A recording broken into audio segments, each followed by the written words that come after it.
guys, and welcome into another episode of Maybe I'm the Crazy One podcast. As always, I'm your host, Alex Chandler. As you can see, Aaron is here with me as well. Eric isn't here, but we do have some feelings from Eric, including his picks.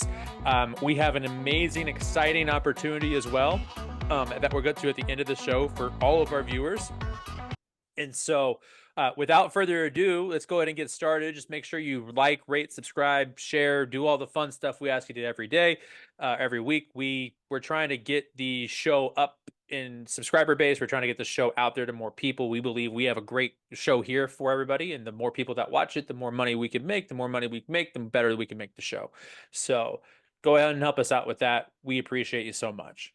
And if you're watching this and not subscribed, make sure you hit the button. That's it. So, Aaron, how you doing today, friend? Oh, I'm doing great. We're coming off a nice victory for Sporting last night, so we're feeling pretty good. We haven't had a lot to celebrate recently, and that was probably the best we looked. I know we're gonna talk about Sporting a little bit later, but I know you didn't go. We missed you, but it was a great time. So Yeah, yeah, it's I been a mean, busy week for sure, but it's been a good week. yeah, I mean, I'm gonna get my +1 a little bit later next week. In terms of games, right? Because we're going to LA for the Open Cup final, and that's actually where we're gonna start. We're gonna start off with our quick slants like we always do. Sporting Kansas City is heading to LA to face LAFC. And what are they? The 50? What are they? They're not the 5192. That's not them. What's their supporter group name? Is it the Oh, 4092? nah, they're the 619. Okay, well, they're not Rey Mysterio, but either way, we're playing LAFC There's something. in the U.S. Open Cup final. And if you're not familiar with MLS, that's part of the reason we're here. We're here to get you indoctrinated, if you will, into the MLS. But Big facts. Sporting's not excellent. Let's be completely honest. They have won 9 games now after last night, and so that's a positive. And if you add the League's Cup wins and the the US Open Open Cup Cup wins, wins. we're like 16 wins deep, man, in 32 appearances, 34 appearances, something like that. So it's not terrible. It just isn't the season or expectation that we've wanted from being fans. But still, we have a chance to bring home a trophy this year, and that happens next Wednesday in LA, 7:30 local time, 9:30 yard time, or 7, 9, whatever it is. And 9:30, I'm sure, probably. yeah, and if it's 9:30, then really just expect it to be like 10:15, because then nothing starts on time in soccer. So my first question is, because we've seen the team live in person, we see them every week, week to week. I took a lot of liberties at the early in the season. I even said it myself. I said the season was going to look exactly how it looked when we talked about our MLS preseason rankings, right? Mm-hmm. And the only thing I got wrong was, the placing, if you will, of Sporting Kansas City. But I said we were going to start slow. We're going to continue to start slow, and then we'll ramp up near the end of the year, and that's exactly what it is. So my first question is, what do you think happens on Wednesday, man? A free bonus pick for anybody out there. Um, I feel like because it just seems to be U.S. Open Cup tradition, it's going to go to PKs because they like to give me heart attacks. They do. They like to give all of us Uh, heart attacks, right? so yeah. The only Open Cup I have not been to was the one in '04. Um, I was 12 at the time and didn't go to my first pro event so like before then. So at least I don't think. I'd have to double check that, but the first thing I ever went to was like a Chiefs preseason game with my family. So Okay. uh, but yeah, we just apparently like to win in dramatic fashion, being PKs. I drove to the one in Philly in 2017 or sorry, 2015, 15. Mm-hmm. Uh, Okay. because the 2017 was home against Red Bulls, right? Yes. Yeah. Um, Red Bull, and we won that one. I think yeah. one in PKs, and Yeah. then they But the scored one, late in the game. I think, if I remember mm-hmm. right. But the one in Philly was especially excruciating because A, we're on the road. B, the PKs, like where we were put at in the corner, was just across from their supporter stand, and they were doing the PKs on that side, and we went Ooh, to extra PKs, like we of had to go course. through extra kickers, and Oh, we went this the all Philly game. I remember watching yeah, that. Yeah, yeah, we went into extra kickers and got all the way to 10. And what was it? Jordy Quintanilla is the one that got the last kick. that guy. Yeah, He could do no wrong. yeah. So for remember, those of remember I you used to that, say that. yeah, for those of you that know about soccer, please tell me if you know who the legend of Jordy Quintanilla is, who sealed that win for us. But I think it was just Quintilla. I think you're adding too many syllables, kind of like oh, I do sorry, with Jordy Cicchini. Quintilla. I think yeah, Cicchini. Yeah, so sorry, Jordy Quintilla. But yeah, that was an insane game. And then I love one thing that was awesome about it being on the road, though, which with the placement and how the stadium is, I doubt it'll happen here, but in Philly it was possible because of how their stadium is set up. Mhm. But like the players after we had won and they did their celebrations came up to the fans and were like hugging all the fans. Like we got to touch the cups. I was like, I actually got to touch a cup when we were there because how when they after the game they passed the cup around allegedly around the stadium that next home game, and we were in the cauldron then, and I never saw it. never even Never. I never even saw it getting passed around because like you feel like you would see a lot of movement anywhere. So like even looking across at the other side of the stadium, I didn't see.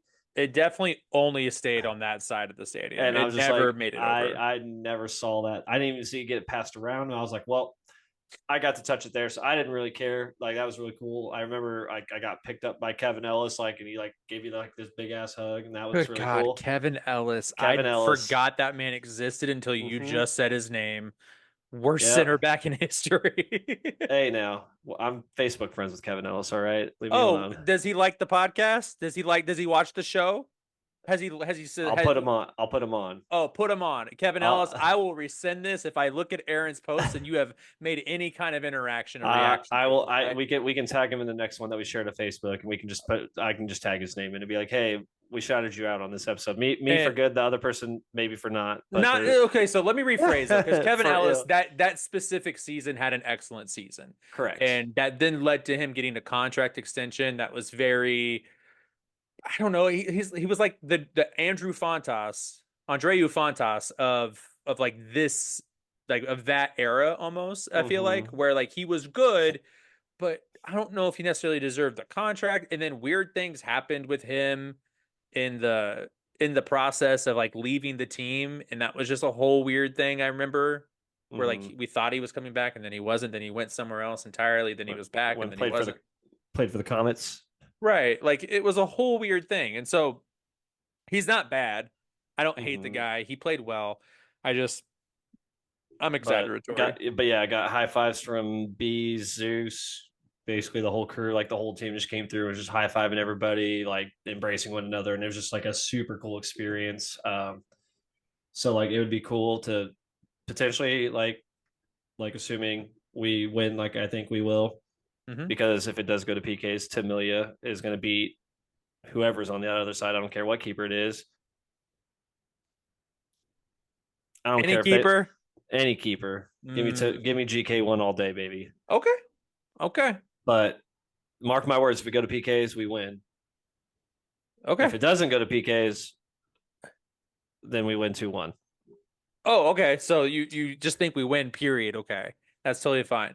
I'm not quite ready to give a prediction. We have a tradition inside of the stadium when That's we play true. games I'm that, gonna you know, rescind my prediction. You guys didn't hear any of that. oh no, So you can have that. I mean, I asked it for the show. What I'm saying is that it's not my official prediction. We're allowed to change our opinions when we get to game we'll time. see how we play Saturday and That and see if that that's also changes. super important, right? Like if Polito gets hurt, or if I would actually say Tommy getting hurt's more important. Yeah. But like, somebody who is integral to our process gets hurt, Jake Davis becomes unavailable, something like that were to occur, then I would be more concerned, right, than I am right Mm-hmm. now. We talked about it previously, I think on the show. Or if not on the show, at least when we were at the Open Cup semifinal against Indy 11, was that if Seattle played or won rather against LAFC back then, we would have been playing for the first to five. Mm-hmm. It, and that this one is actually a little bit interesting as well. Both teams are undefeated in Open Cup final play.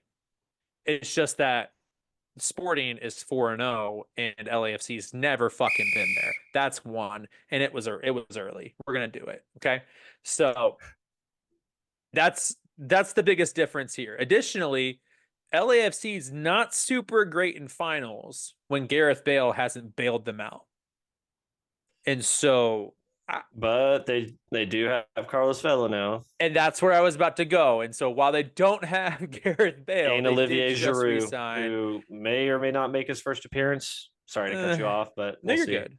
You're good. I mean, Olivier Giroud is a little different. I'm gonna be honest. That one gives me a little pause. I'm not too concerned because Peter, for one thing that is clear, our back line has a lot of deficiencies and like specifically outside of left back where Ndembe and Leibel Mm-hmm. have been, they've been pretty consistent all year doing what they do. But center backs have been absolutely brutal for us. And then until Kyrie took over at right back and we started doing double pivot with now Basong and Jake, it it was a little rough there too. And Mm-hmm. so I think, but we still have been viable. We've still been for the most part, dare I say, competitive in a lot of these games. In games not against Columbus Crew because Columbus Crew are the best team in MLS. But um, you know, here's what I think. I think that a lot of times they know that talent wise, they're the better team. LAFC does. Mm-hmm. And a lot of times they play that way, that they know that they're the better team. That doesn't mean that they are. And once they get hit in the mouth by a team, they usually fold. Like they're not a very mentally tough team. And I think that goes more to speak to what, like, that's Coach Steve, is it Churanumbolo? No, Chirundalo. Chirundolo. There we go. Um, we both had some pretty weird gaffes in this first segment here. Uh, Chirundolo. The thing is, I could say that any other time, and when I tried to pull it up right there out of the brain, it didn't work. Uh, I think that goes more to speak to him and how he helps them to prepare for those games. And a lot of times those like super talented players tend to try to lean on talent and they don't have that extra gear, that extra level, which is why Sporting's able to have been competitive, fight against these teams that have massive budgets, really good DPs when the Three to best. four times their budget Correct. And minimum. like Peter said a couple of months ago when he was asked about all this stuff, they introduced the new guy from New England to be the new sporting director or whatever his title is. Mm-hmm. Um, was that we've been punching above our weight class and we've just now not been able to at the top levels. Well, here's the thing. I don't think LAFC is on that top level. I mean, did the Galaxy just blast them Oh the yeah, other night? Galaxy absolutely thrashed them. Right. And I think yesterday they played a game as well. They drew Austin. They drew Austin, the 11th team in the league. And honestly, while they're ahead of us in the standings, Austin's not nearly in as good a form as Sporting KC is.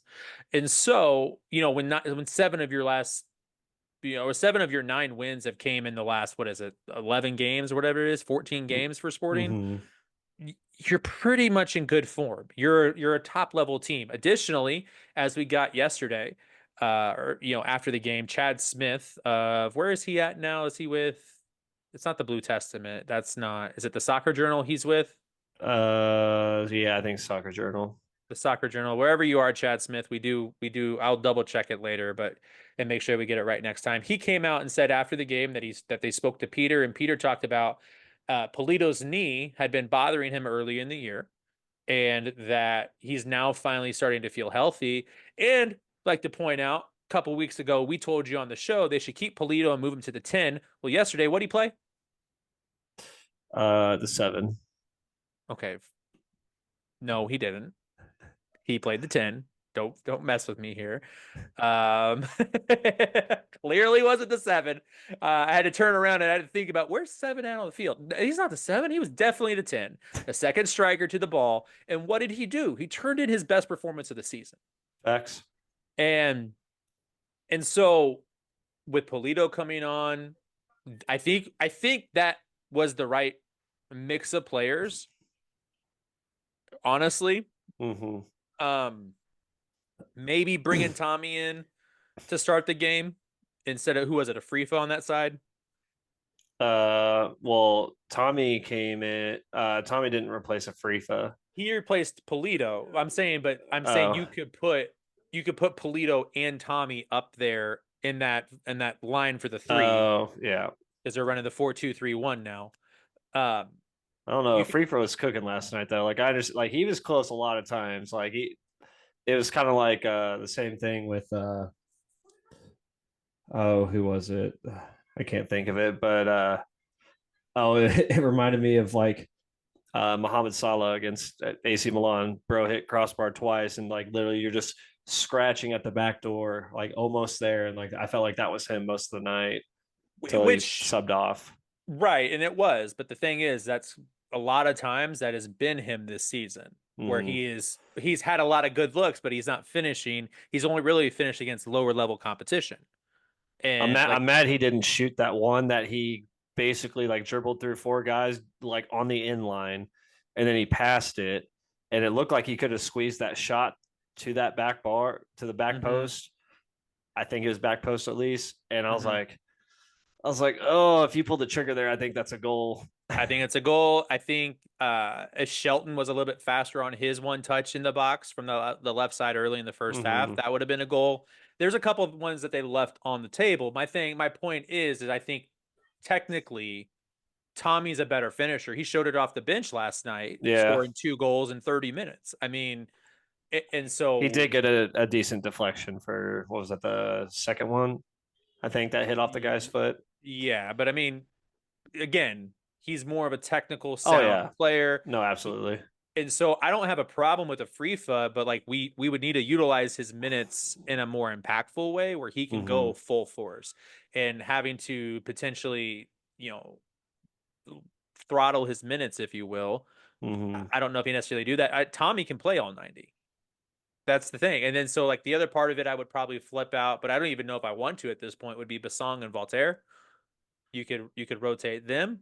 I But thought this again, song had a great game. that's what I was saying. I don't know if we need to. Basong has Although honest there was one time between him and Kyrie where we got countered because they both stepped up to stop the ball, and then I don't think it was their left back, but someone basically took off. Well, their left, our right, obviously, because they're playing on the right hand side. Just took off down that left touch line by us, and I was like, I saw the song step, and he fell, and then Kyrie was just out of position. I was like, oh no.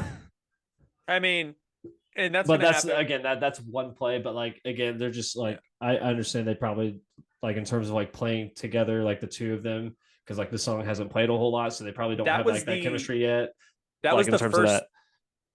that was the first time that lineup had been used. Well, yeah, I know it was the first time the lineup had been used. Like you mean like even from a substitution standpoint, or just starting? The starting 11, that was the first time that 11 had played on the field at this like together, Well, I know like as starting. I think we've had a like the most differing starting lineups than any other team by a vast 29. margin. Yeah.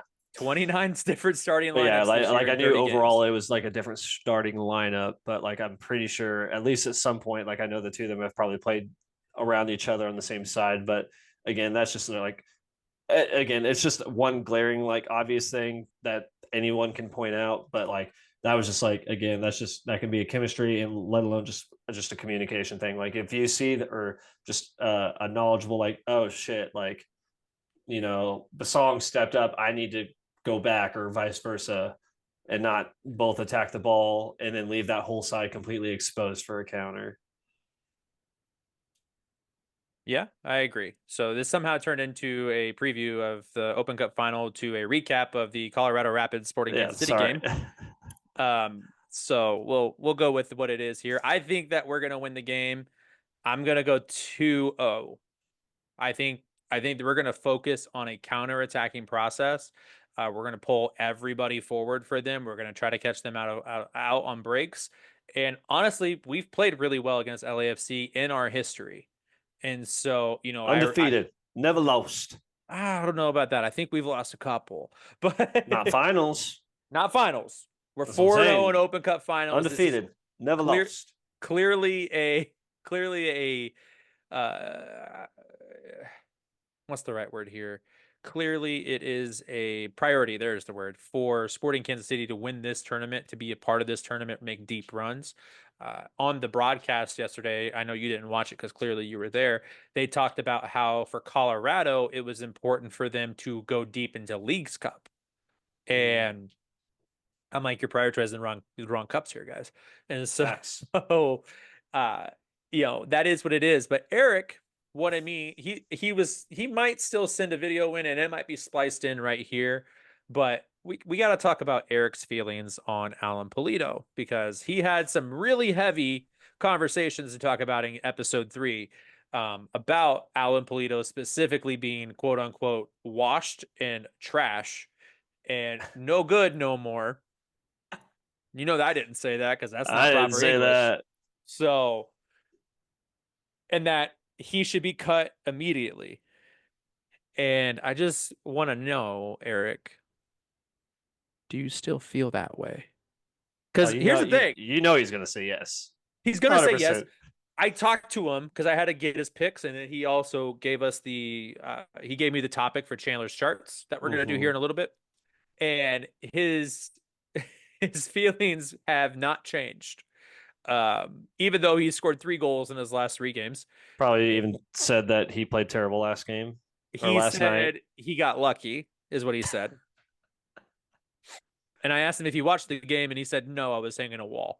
So I don't know. I don't know. But if he does have something to say, it's gonna go right here for you guys. If he didn't have anything to say, well, guess we'll get it in a couple weeks. So um we're gonna move on and we're going to talk about the NFL Hall of Fame class of 2025 candidates. It is by far the deepest I think I've seen the what is that? The class itself The be. short list. Yeah, have you it's not a short list, it's 167 candidates, but Oh, have you seen who's available for first ballot Hall of Famers? I didn't just because of my niece having softball tonight, so I didn't get a chance to look over it. The only thing that I saw is that my boy Demarius Thomas was on the list. Your boy DT is available. I don't think he's going to make it though, Oh, he's because gonna make it.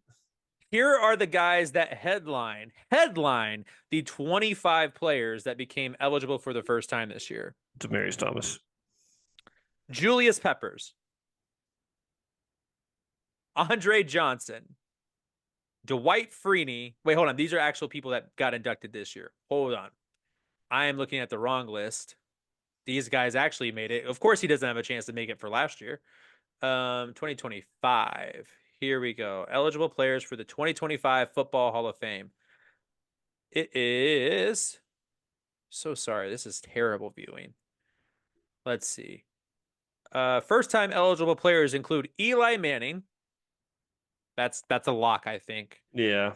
At one point, I don't think it was, but now definitely the I way think that. even when people were saying that it wasn't, I think it still was. I think people were just talking out of their ass. Yeah, I mean, he's been more successful than his brother was, minus the MVPs.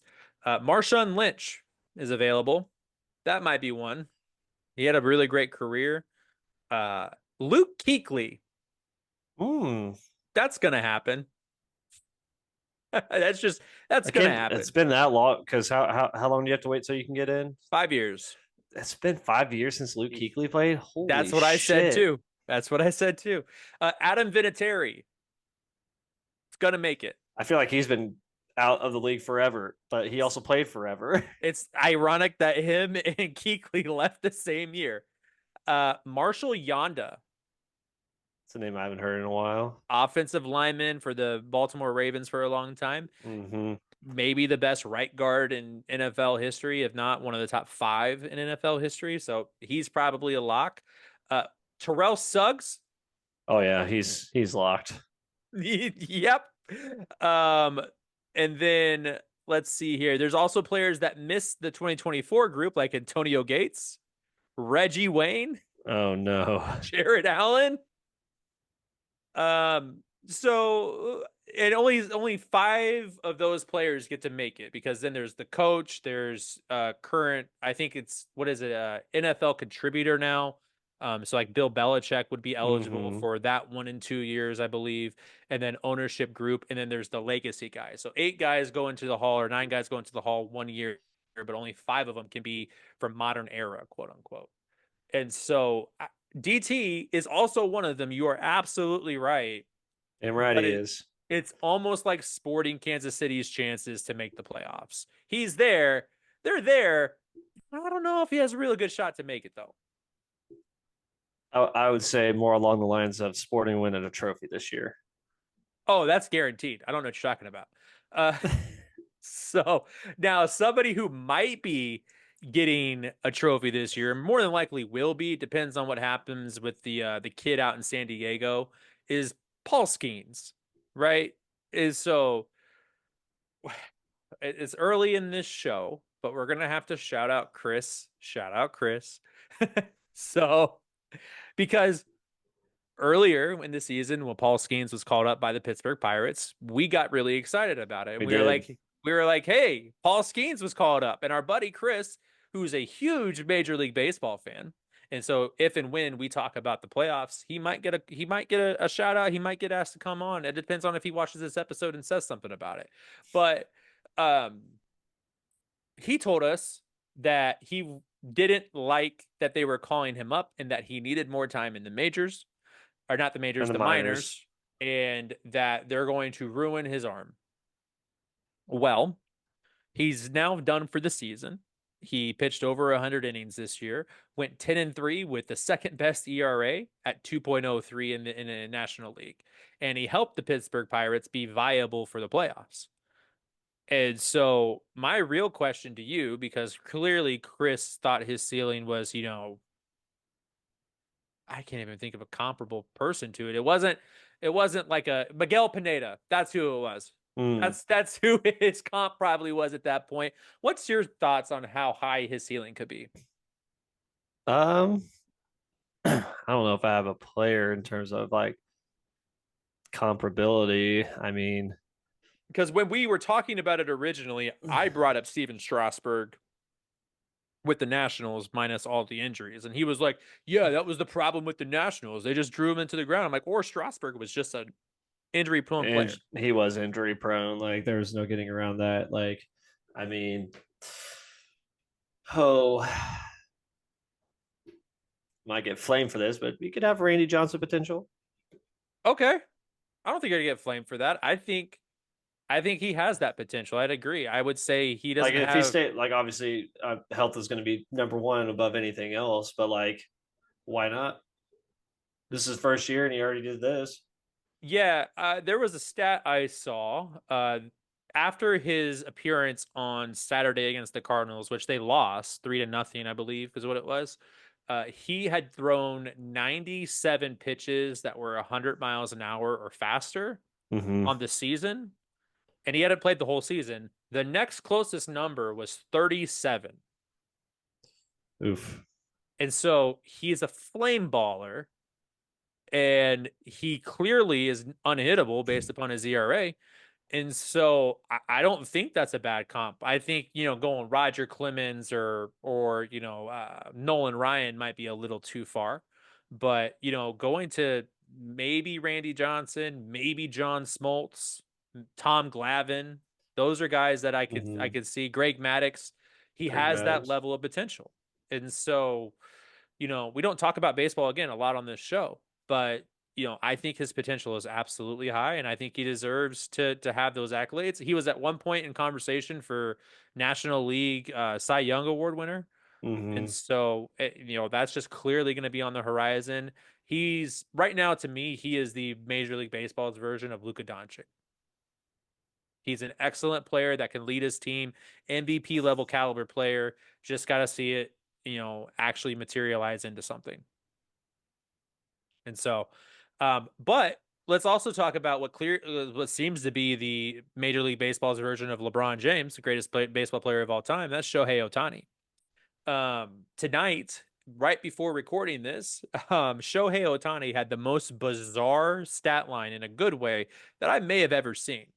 He had 3 home runs, 2 stolen bases, 10 RBIs, and a 20-4 rout of the Miami Marlins. Mm-hmm. And so he's the first player in Major League Baseball history to have 50 home runs and 50 stolen bases. I think he was also the first player in Major League Baseball history to have 45 or 40 and 40. Mm-hmm. And so my question to you is that more impressive? Or is what Bobby Witt is doing right now with the Royals, with carrying the Royals to a winning record, him and Salvi, and their pitching has been so very good. Seth Lugo, shout out him. But he actually just broke their record for most extra base hits in a single season. Mm-hmm. And it wasn't actually held by George Brett, it was held by Hal something or other. He had 87, he's now at 88 on the season. I think he's over 40 home runs. He's at 30 stolen bases as well. And so, what's more impressive, him doing that with the Royals or Otani's 50-50 with that star-studded team in LA? I gotta hit you in the hard spots, man. That's what we're I doing here. mean, star-studded team or not, I would still probably just say the 50 and 50 because like that's still individually what you're doing. And Mm-hmm. like obviously he still has his pitching too. Not Um this I, year. oh, I guess that's true. But like the pitching potential is there, but like um as much as I want to go Bobby Witt because I love Bobby Witt. I love my Royals, but I don't know. 50 and 50 is still more than 30 and 30 I think when or you're in 40 this and 30 whenever this, season decides to end. But right, and so I I I would typically lean your way because again, like you said, it's personal achievement versus team achievement. That doesn't really matter. In this situation though, if you want to add the team element to it, then yes, I would say Bobby Witt's for sure because of how abysmal we were last year. right, and that's part of it, right? In that you were not very good. There was minor changes made to the team, in my opinion. But when Shohei Ohtani leads off your team, goes 6 for 6, and then right after him is Mookie Betts and Freddie Freeman in the lineup, you're not walking Ohtani to get to Mookie Betts. You know what I mean? You're gonna Yeah. have to pitch to him, and if you're leading it off, you're not leading off the game with a walk. Well, That's just not he was happening. 1-4 though. So Who? Mookie, Oh, okay. I don't care if Mookie was 1-4. He's one of the greatest baseball players of all that's fair. time. And Freeman was Reds, 0-3. and I'm so mad at the Red Sox for giving him away, giving him away. So, but that being said, I still probably have to go with with Ohtani, although Bobby Witt's probably going to finish second in AL MVP voting. And so, and they may not even win their division. And the Giants, or not the Giants, the Dodgers are in contention for the best record in baseball. Shout out to the Phillies, by the way, Yeah, doing well, this if with. we're not careful, we may not make the playoffs either. Yeah, you guys got to make sure you win at least like 2 of the next 4 games. But Yeah, Detroit is nipping at our heels. and shout out to John, he said that they were going to make that a thing. That's not going to be a thing, John. It will never be a thing. Stop trying to make fetch a thing. So, all right. So we're going to move on now to one of our newer segments. It's out of bounds. And so, Aaron, I started out of bounds last week. Let me go ahead and pass it to you, man. What were you out of bounds on? The Arizona Cardinals. Oh, how are you out of bounds on the Arizona Cardinals other Uh, than, Isaiah Likely um, style? I'm pretty sure I picked them to win, and it is still a reality. COD hasn't came out yet, It's true. but I had them winning. I think at most like 5 games, 6 games, maybe, Okay. and they're likely to already be 2-1 and played very great competition already. Mm-hmm. So, They like completely roundhouse the Rams last week. yeah, and so like in turn, like I guess I could also say like I was wrong about the Rams, but like which is we could continue that depending on how this week goes. But amongst other teams who we could always get into later, but like um, you know, even though I know they're 1-1 right now and they like blew the game against the Bills, they still looked very impressive during both games. And and the one thing that I really liked, and like I knew I was gonna like him anyway, like high character guy, obviously, and everyone always talks about him, is Marvin Harrison Jr. I don't know if you saw his interview from that game, where they were asking him about the game, and he's like, "Yeah, I saw that Kyler Murray had 4 incompletions, and all those incompletions were to me." He's like, "I have to be better," even though he had a hell of a game. He had a hell of a quarter. I don't want to be a hater here. Um, but like he got 4 catches for 130 yards and 2 touchdowns in the first quarter and did 0 catches for 0 yards and 0 touchdowns the rest of the game. Hey, but it was enough. It was enough because James Conner had a buck 25 on the ground and a tutty, and then Kyler Murray and the defense held up. FJG still, by the way, I took that back because Cam Jurgens had a good game this week, but minus his 2 illegal men downfield plays, and so they are good. They are better than we expected, but that defense looks pretty sketch. And I think if Cooper Kupp Yeah, or Puka Nacua would have been healthy for Matt Stafford, that's true too. it's a different story. Which is why I also didn't want to go with the Rams, because obviously they got bit with injuries for 2 Yeah, important receivers too, and it's kind of, you can't really, like, I understand teams have to adjust and all that. You have other players that need to step up, obviously, but when you're missing literally your top offensive threats, it's kind of hard to win even against a team that may or may not have been good according to our thoughts at the beginning of the season. exactly. And they also are missing 4 linemen at the end of the day on the offense, and so it's not a good situation in LA right now. And so the fact that they were able to hang in there for even a couple minutes with the Cardinals with a makeshift team, Tyler Johnson being and John Whittingham or Josh Whittingham being the 2 guys that they really could lean on, and then Tutu Atwell coming out of the woodwork for them as well. That's Mm-hmm. that is what it is. But like they can't run the ball because nobody's respecting the pass game and their line can't block anyway. RIP, my boy Williams for my dynasty team. Man, it's almost like I said this was gonna happen. Okay. So, I didn't have him and Brees Hall still not super high on. And, Brees Hall is a great receiver, but he plays running back, not receiver.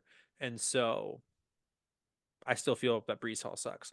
And that leads me, I guess, to my out of bounds take. And that was, unfortunately, as we get to the later in the show and we have to do our picks, the New Orleans Saints.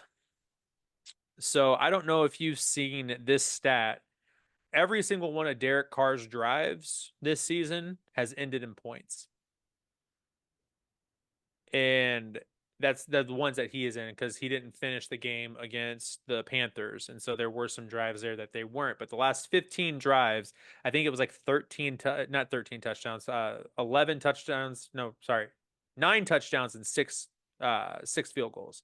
He had 4 against the Cowboys. They had 2 against the Panthers, and then clearly they had all the touchdowns that they've had. And they routed the hell out of the Cowboys. Now, I was already down on the Cowboys. I had them missing the playoffs, and I still think that's the case. And this doesn't change where I put them at 9-8. It's just that the Saints I did not expect to win 44-19 or even go to Jerry's World and win. And Mm-hmm. so I have to give them their credit. And while, I could never pick against my Eagles later, that is what it is. And I'm nervous for later. I'm going to tell you that right now. I'm really nervous for that game against the Saints in the Superdome, 12 o'clock on Sunday. So, hopefully we decide to, if it's 3rd and 4, we don't pass to Saquon because he can't catch in clutch moments. But, and also we see more Dallas Goedert, who only had like 3 touches in that game. And Jahan Dotson ran 25 routes, but only got one target and 1 completion for 6 yards from Jalen Hurts. I don't know what's going on there. But like looking at the all 22, and we'll get to it a little bit later, that's a whole different thing. But Shaheed for the New Orleans Saints Mm-hmm. seems to be the next Marquise Colston. Yeah, he's killing it. He's zooming downfield. He's got good soft hands to catch the balls, and he's done well. So I have to own that. And just like we gave them the number one spot in Chandler's charts last week for impressive performances, I got to give them their credit and flowers here. It's 2 times in the last 2 weeks I've given them legitimate flowers, and I don't like that. So which is a great segue, though, to Chandler's charts. So that's what we're going to move on to now. Every week, our co hosts, Aaron or Eric, will give me a topic to go ahead and make a top 10 list on the spot. Right before the show, I called Eric. I said, Eric, what do you want my top 10 to be? And he sat here for about 15 minutes trying to think of, just a question of what top 10 he wanted to see from me. I was like, bro, come on. I got things to do. Let's go. Like, run a show. And so eventually, after making his picks, he settled on he wanted to know my top 10 quarterbacks after week 2 for the season so far. And so this is going to be a mixture of where did you start in my rankings to where you are now and what you've done to drop or be, where you are. And it's also going to be a little bit of okay, this player right now where the league is, what do I think they are, right? Mm-hmm. And so, number 10, I got to give credit where credit is due. Justin Herbert. He has been an efficient quarterback. Now, granted, they've been predicated and carried by their run game, but Mm-hmm. he's not turning the ball over. He's been efficient, and he's leading that team to score points, albeit True. against the Raiders and the Panthers. And the Panthers' loss ultimately culminated in Bryce Young getting benched, which is not something we really talked about on the show. Number 9, as much as this is hard to do for me because I don't truly feel it, but because I had him starting closer to 5 or 6 and he hasn't had a terrible, terrible season, Jalen Hurts. I think he was pretty good outside of the very final play of the game, which was very similar as well, I feel like, to the A.J. Brown Seattle play. And even a little bit further, the New York Jets from week 5 last year scenario where we were winning the game by 14 and then ended up going down like after 4 interceptions by Jalen Hurts, one of his worst games of his career. And then, clearly we lost the game there too. Mm-hmm. But I think Jalen got something back on Monday. I think we saw that with the running game, his energy, his emotion in the game. That's not something we've seen of him the last couple of years in Philly. And I think Kellen Moore has had a positive impact on the offense. And so you guys were poking fun at me on Monday because we lost that game. And we'll get to it in a little bit. But I I'm no longer mad about the play call. And that's where I'll leave that for now. Because we'll talk about it when we talk about Eagles and Falcons here after the break. Uh, Number 8, Lamar Jackson. And I know what you're saying, but he's 0-2. And, they had a Mm-hmm. chance to go down the field and win the game. Again, it's because he started at 3. It's not because he started super high, super low, and he's worked his way up to there. It's the opposite. He's been falling. It's just a consistent fall. But the other part of it, I look at it and I say, if they were starting anybody else, they're 0-2 by a wide margin. Mm-hmm. Lamar is the reason they got to their lead against the Raiders. Lamar is the reason they had an opportunity to win the game against the Chiefs. And also, it's really hard to win games on the road. And now, granted, I think they were at home against the Raiders, and so you can't lose home games. But they've gone away from Derrick Henry in the second half of games, and that's clearly caused them to lose some of their ability. And they want to try to prove that they're a throwing team, and they're not. Mm-hmm. And I think eventually they're going to have to just sit down and say, okay, this is what we are. And I think Lamar has earned his contract. He deserves the contract, and he's the leader of that football team. And they're not terrible. And I think they're going to turn it around, possibly this week against the Cowboys. Number 7, Sam Darnold. He's been excellent. And, Just not on the left side of the field. just on the left side of the field, but he's been excellent. And, ironically, the 97-yard touchdown to Justin Was Jefferson on the left side. was on the left side of the field. Correct. And so, Call the commentator's curse, if you will. if you will, but he's proving to people that he just needed more time, he needed support, and that also for your sake, by the way, might be, positive mojo for Zach Wilson, right? Because eventually I think that man's going to start. We'll get to the Broncos later. Number 6. Again, this person has actually leveled themselves up tremendously. Eric's going to really love this. Derek Carr. I was wondering where you were going to put him. I couldn't put him too high. I was curious to where you were going to place him. He's at 6, and he deserves to be there. I had him closer to like 15 when the season started. And so as he's progressed, as he's moved, as he's played, they've been really good. And when you put up back-to-back 40 burgers against, a woe-begotten Panthers team that I clearly also got wrong, but also the Cowboys on the road, you get credit. And sometimes you even get extra credit for it. And so that's where he goes. Number 5, I don't know if I can see him on my list because he's so small, Kyler Murray. And again, this isn't October 18th. So he's still got some time to be on this list and be good. But so far, he has checked all the boxes outside of missing Marvin Harrison Jr. on the last play of that Bills Cardinals game. And if they would have found him, they probably would be undefeated right now. So again, he gets credit. This is where I think I'm going to get a little bit of pushback, especially with my analysis on their game here in a little bit. CJ Stroud. And it's not because of him. It's because of everyone else above him. He has been excellent. He has been exactly what they needed him to be. He hasn't been sloppy. He's been a leader of that team. He even tried to be a leader to Caleb after their game. It didn't seem like Caleb wanted to have the conversations with CJ Stroud. And so that can be a whole different conversation about Caleb entirely. But CJ himself clearly believes in the fraternity of quarterbacks. He believes in respecting the game of football. And so he deserves to be up here. They seem legit, and he seems to be a legitimate MVP candidate, even though his statistics may not look as MVP-esque as other players will at the end of the season. Number 3, this man will get no credit, will not be in the MVP conversation, but still lead his team to a division title more than likely, it seems, and 10-plus wins. Baker Mayfield. The man has been electric, and we talked about him a little bit last week against the Commanders. 4 touchdowns, no interceptions, like 5 incompletions, whatever it was. And then he followed it up against I would say, a super improved Lions team. Got sacked 5 times by Aiden Hutchinson. And man was going through it. But every single time that the Lions answered to either take the lead or tie the game, Baker came right back and did the exact same thing.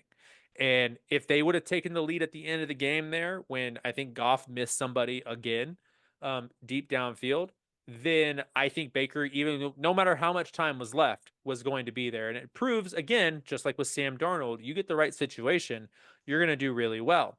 Additionally, bonus points here. How does Cleveland feel? That's it. I'm talking about someone else that's going through it even more. Whew. Now, they did get a win this week, and we're not going to really talk about that because, it was against the pitiful Jaguars. But they got a win, and, they're second in the division right now. Well, the Jaguars that almost beat the Dolphins. Listen, I said the Browns were going to win the AFC North. That out-of-bounds take from last week not happening. Still alive. All they got to do is beat the Steelers. So all they have to do is sit Deshaun Watson. I mean, he got the rushing touchdown. Their 1 touchdown last week he got. I'm just saying. Well, what if Jameis Winston was out there? Well, they probably would have gotten 3. And I've been on that hill this whole time. But we can't disparage him for winning a game. Oh, man. Okay. Number 2 and number 1 seem to be clear. It's just a matter of where you want to put them. Josh Allen is 2. Patrick is 1. And the reason Patrick is 1 is because at the end of the day, he hasn't had a great performance. He hasn't been excellent or exceptional. Teams in NFL history, when their team has gotten less than 330 yards since 2000, sorry, 1991. Do you know the record? One and whatever. One in 249. And the one is the Chiefs, I'm The assuming. one is the Chiefs this last week against the Cincinnati Bengals. Teams in the NFL this season were 1 in 20 heading into this weekend with when they lose the turnover battle and have 3 turnovers. The one win was the Eagles. The second one is now the Chiefs. And so that was unintentional, chat. My bad. Uh, I forgot gestures were on, but you know what? Throw the balloons up because here's the thing: man has what, three Super Bowl MVPs, two regular season MVPs, and right now is undefeated, and they're going for a three-peat. And so until something were to physically happen to that team, which it seems Travis Kelce has lost a step, is Hollywood Brown's not there. Isaiah Pacheco now broke his fibula to the point that they have to go sign Kareem Hunt. And Xavier Worthy wasn't super existent in his last game. Rashee Rice is their only person that they have, and he's about to, drive off somewhere for a couple games. It is what it is. And so Patrick Mahomes is keeping that team together. He's keeping the team in, and even though the defense does seem to not be as great as it was, you know, they got the ball down what, two, three, one. It was one because they won by two, and they drove down the field. And when they got the ball, I said, "How much time is left?" And somebody said it was. I was actually officiating a soccer game at this time, and they said there was like 57 seconds left when he got the ball. I said, "Oh, they left him, a whole extra minute that he didn't need, because he's just that good." And Man so only needs 13 seconds. man only needs 13 seconds. Most men only need 13 seconds, but that's a different conversation. So, Josh Allen, though, continues to show why he is, one of the elite quarterbacks in the league. And anybody who doubted the Bills, not me, I'd like to point out. Yeah, definitely not me either. Oh, definitely not you. I'm going to go back and check the tapes there while we're on break in just a No, second. no proof. No proof, right? No proof. But he deserves to be second in the league. And honestly, right now, if we had an MVP vote, he would probably earn it. And again, hasn't had super great stat counting numbers. I think he only threw 15 times against the Dolphins. If it wasn't 15 times, he didn't have a ton of yards. That was mostly a running game. Their defense put them into positions to to score touchdowns and to score points. But he has been exceptional. But the thing, what people are gonna not or recognize the most about my list, do you know what it is? What's that? There's no Joe Burrow. Oh.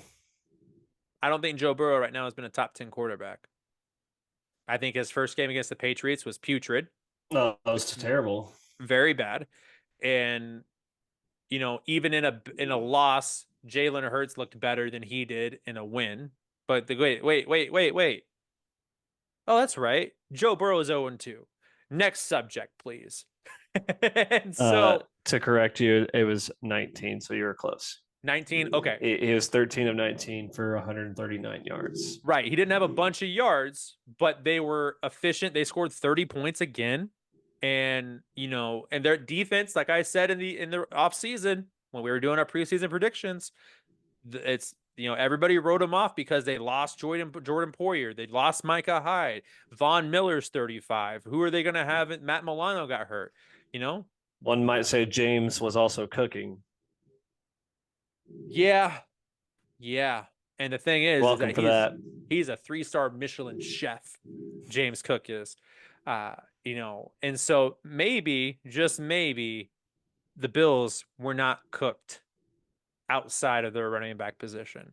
And so with that, we're going to go ahead and take a break. We're going to go pay some bills real fast. Obviously, the YouTube, I don't know where they're putting this ad, but here it is.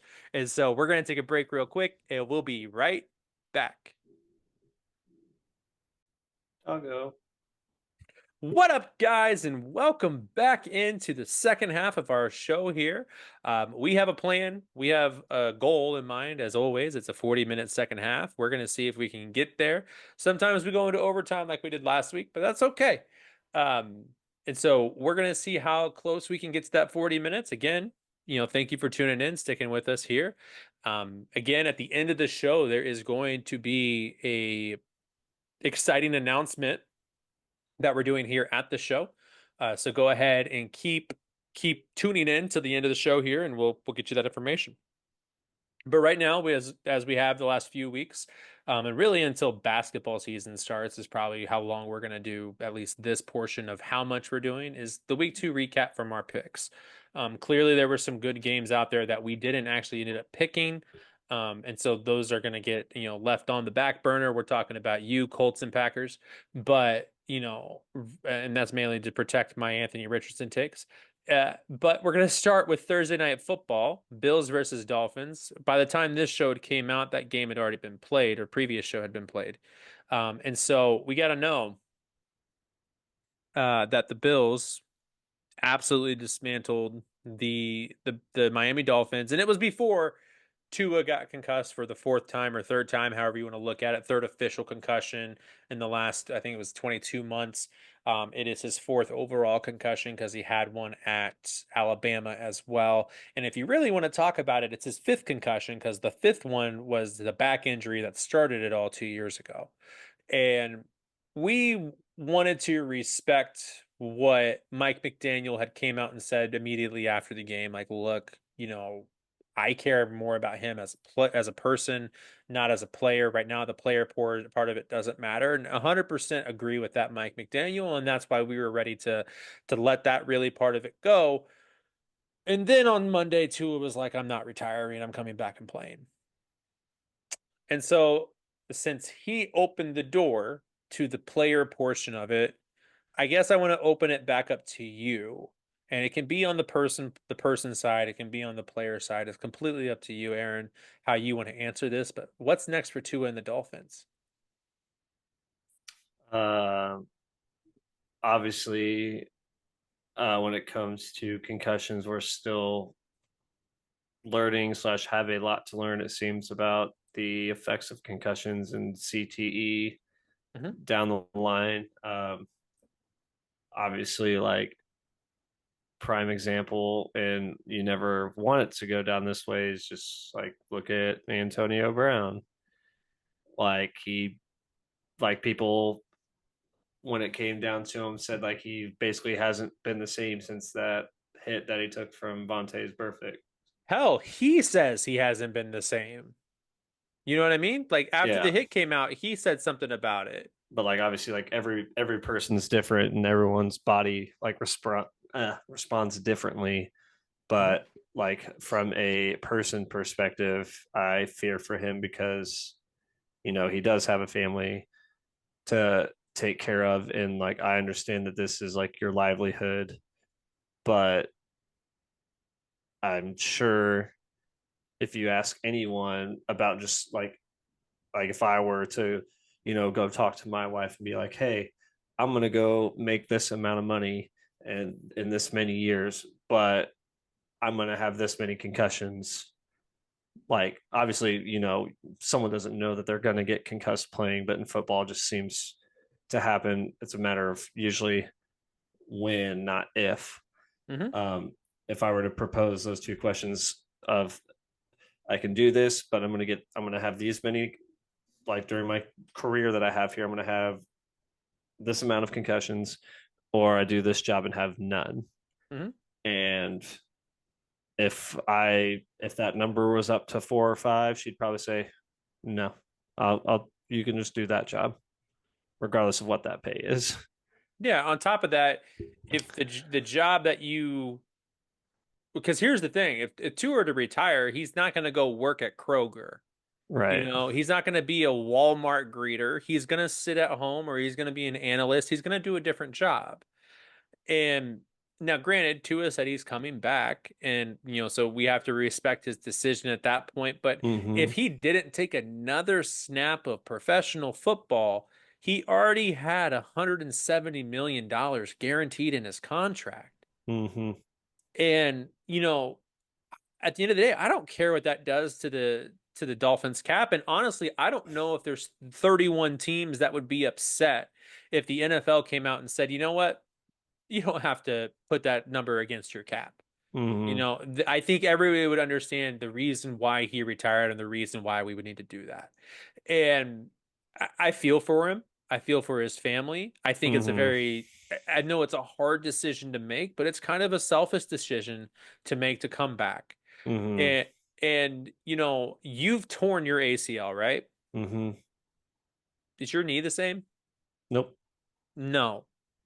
You know, I've broken fingers. Luckily, I haven't had super like I've had one ligament like situation occur with my ankle. I'm still afraid to play soccer because of it. And that was Mm-hmm. 8 years ago. And you know, it's it's because it's not the same. You know, Mm-hmm. there's so many different players, you know, by the time that they get to being retired and out of the league. There's a reason Luke Kuechly retired at like Mm-hmm. 28 years old, and you know now he's clearly up for a Hall of Fame, and he had a Hall of Fame level career in 8 years. You know, and but like the reason he got out was for this reason. The reason Andrew Luck left the game wasn't necessarily for concussions, but it was because of his health and safety. Mm-hmm. Because your body's just not the same. And your brain, the most important part of your body, is what's being affected by a concussion. And you're right, we don't have all of the information on concussions. For some reason, we can't diagnose CTE until you're dead. Like there's a bunch of these different factors that come into play that we're still learning about. But the Mm-hmm. one thing that we do know is that there is a higher risk of concussion if you've had three or more concussions. You know, the reason Wes Welker ultimately retired was because he got his sixth concussion. Mm-hmm. Like that's what drove him to be out of the league at that point. It happens. And I don't know how anybody allowed Tua Tagovailoa with the new rule of guardian caps being allowed to be worn in football games, how he was not in one. Mm-hmm. Like somebody in your family, somebody on the staff's medical team, whatever, needs to say, "Hey, you do have a risk. It's a higher risk than a lot of other people." And so, like, I honestly think if when he does come back and if he does decide to truly come back, that should be a requirement for him. And if it's not a requirement, he should make it a requirement for himself. Like, I know that guardian caps aren't the end all be all. We're still in a, you know, this is still a contact sport.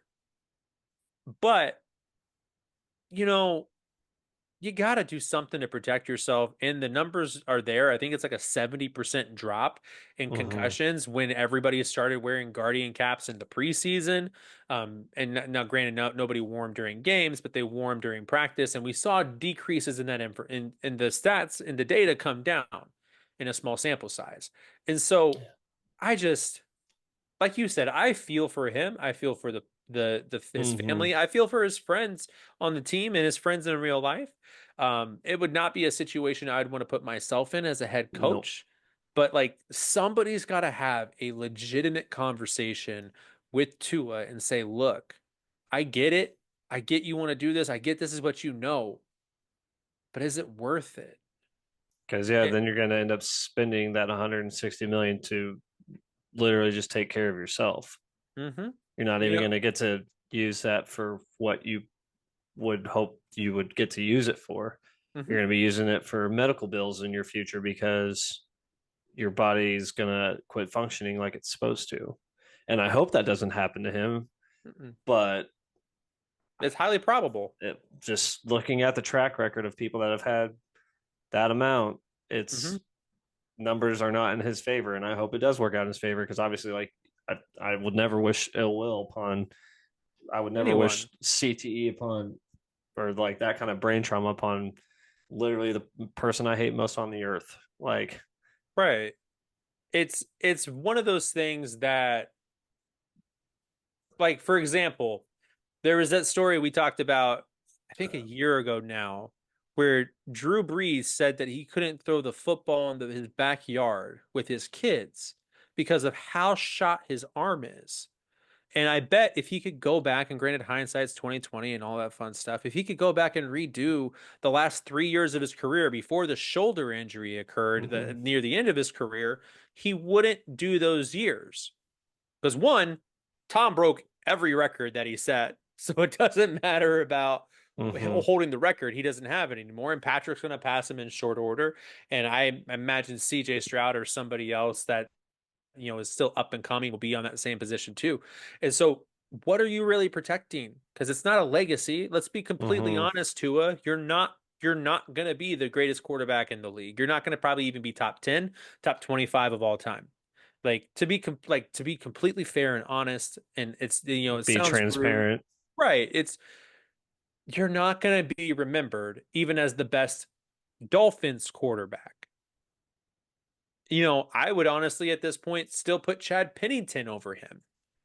And there's real conversations if like Tua's better than, or not Tua, Ryan Tannehill was better than him, you know? And nobody thinks Ryan Tannehill is a hit maker, trendsetter, but here he is. And so I hope Tua has the best and recovers. He's been placed on IR, so he's going to be at least out the next 4 weeks. I think he should probably sit out at least a half season, if not the rest of the season at this point, just to make sure his brain has enough time to heal. But one the damage has already been done. Like he let's call it what it is. He probably has CTE already. When he's had the level of concussion that he's had Clenched fist. multiple And times. those were both of those scenarios were back to back, if I'm not mistaken. The severity of those. No, Were so they not? he had the one in between them where he went down face first because that was the Bengals game, I think, where he got the true concussion. Mm, The back injury was the Bills game or whatever, or vice versa. It was mm. one and the same last year. He came back from both of those, then got a third one like the last week of the season. Weirdly, all of the like most of them have also came against the Bills. And then Skylar Thompson started the playoff game and then they lost it. And so it it's just tough. It's a bad situation to be in, and Mm. you make it a lot easier for everybody when you say, "I'm just going to take my $170 million, 102 million after all my taxes because I don't have income tax in the state of Florida." Uh, you know, I'm going to take my $102 million and call it good. You know, and I love his personality this year. He does seem to have been Mm-hmm. a better leader, but to call it what it is, he was having a shit game. And so that's where we're going to turn this to the winning team. And that was the Bills. And I have to say, I told you so. I told you so.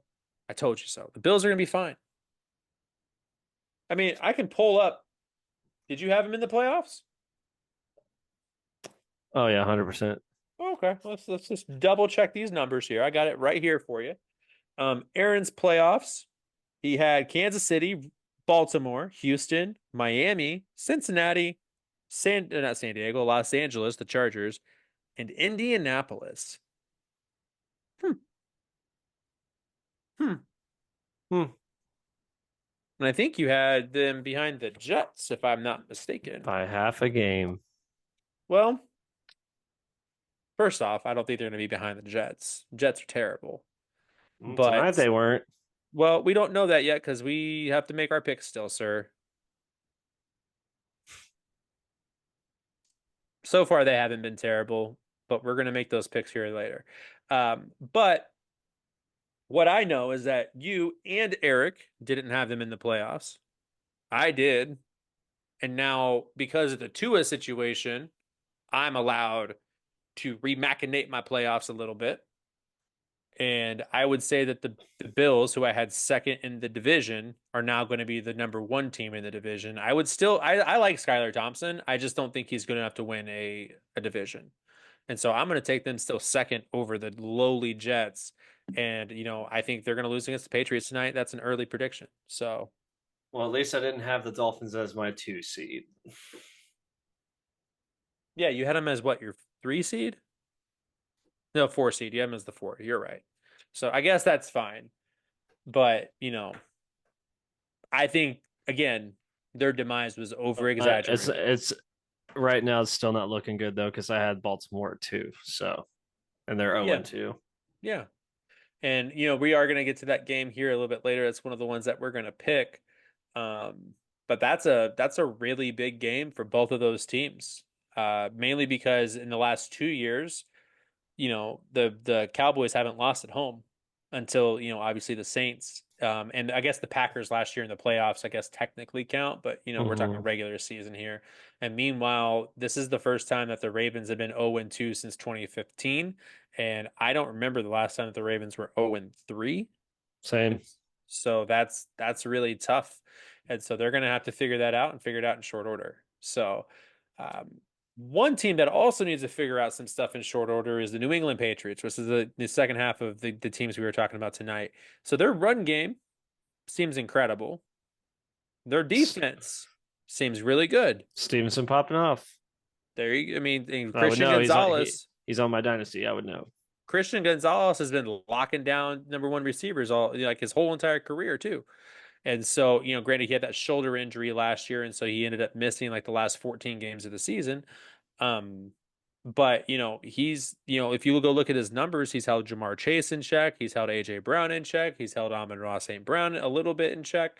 Nobody really holds Amon-Ra in check. Who did they face week 2? DK Metcalf. He had one burner move last Hmm. week, but then that was it. And Jackson Smith and Jigba had a huge game for them instead. And so, that's who he has been for that defense. And even with with Judon being, in Atlanta now, they still have looked really, really good. Hmm. And so my question to you is it time, because clearly Jacoby Brissett is holding that team back, that they say, screw it, we're going to go with Drake May. And, if we're going to lose games, we're going to lose games trying to throw the ball.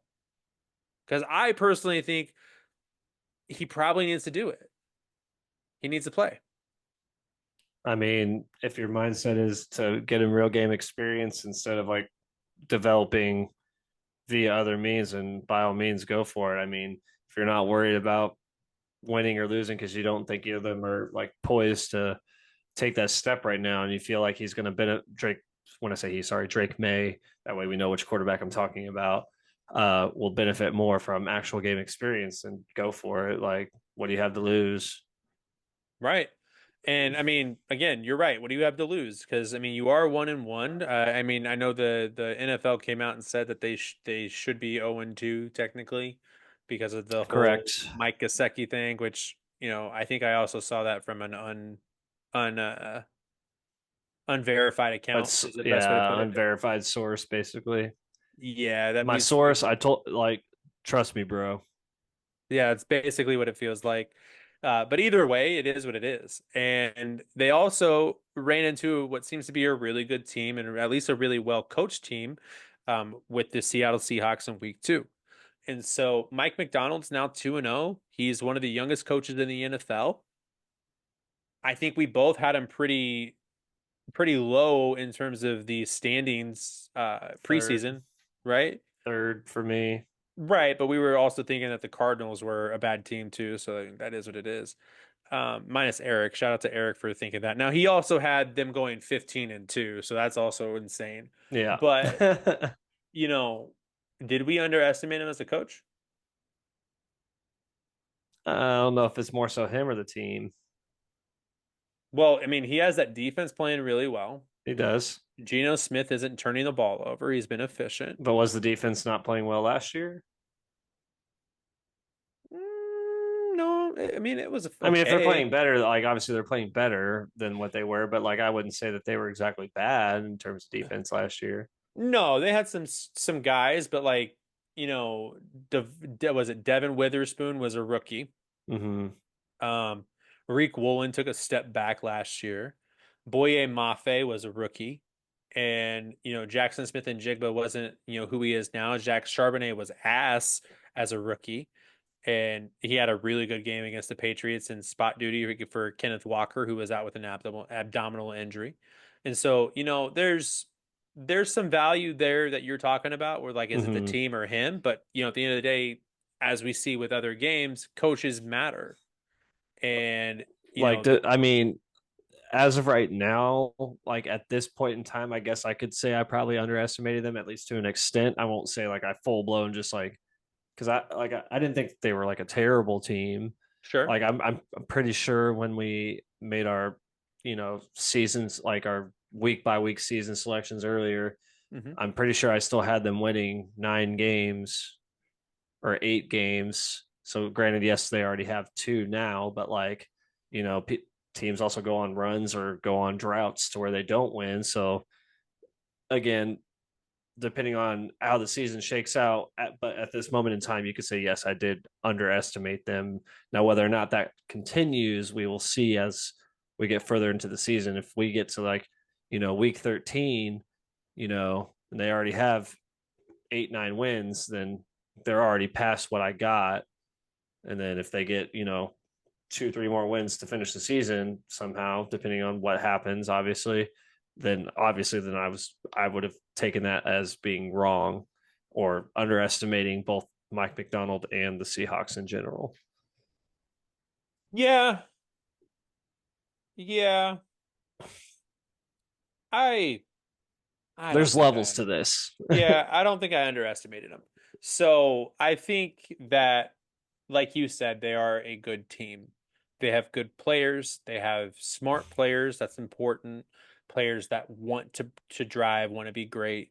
Mm-hmm. And, they're not paying Geno Smith a ton of money. So they can afford to have, 3 wide receivers, a good running back, pace and defensive players, and build the right way. And so I think he's just been smart about taking advantage of those opportunities, and they've Mm-hmm. made right, Agreed. sound decisions. Also, if Geno Smith plays 1% worse against the Patriots, they lose that game. And he didn't play True. super phenomenal. No. And so, to use an Eric term there, super phenomenal. But, that's kind of my thought process on it. I still view them as a 7-win, 8-win team. uh, Now, can they push for the playoffs? Sure, because the Rams seem to, not be in that position anymore. Just be But anemic. right, and so like there's an opportunity that they can do that, but also the Cardinals are better, the Saints are better. So The Niners are also in your division. the Niners, yeah, but they're all hurt right now. Kittle missed practice yesterday. Granted, he's going to be questionable and probably play.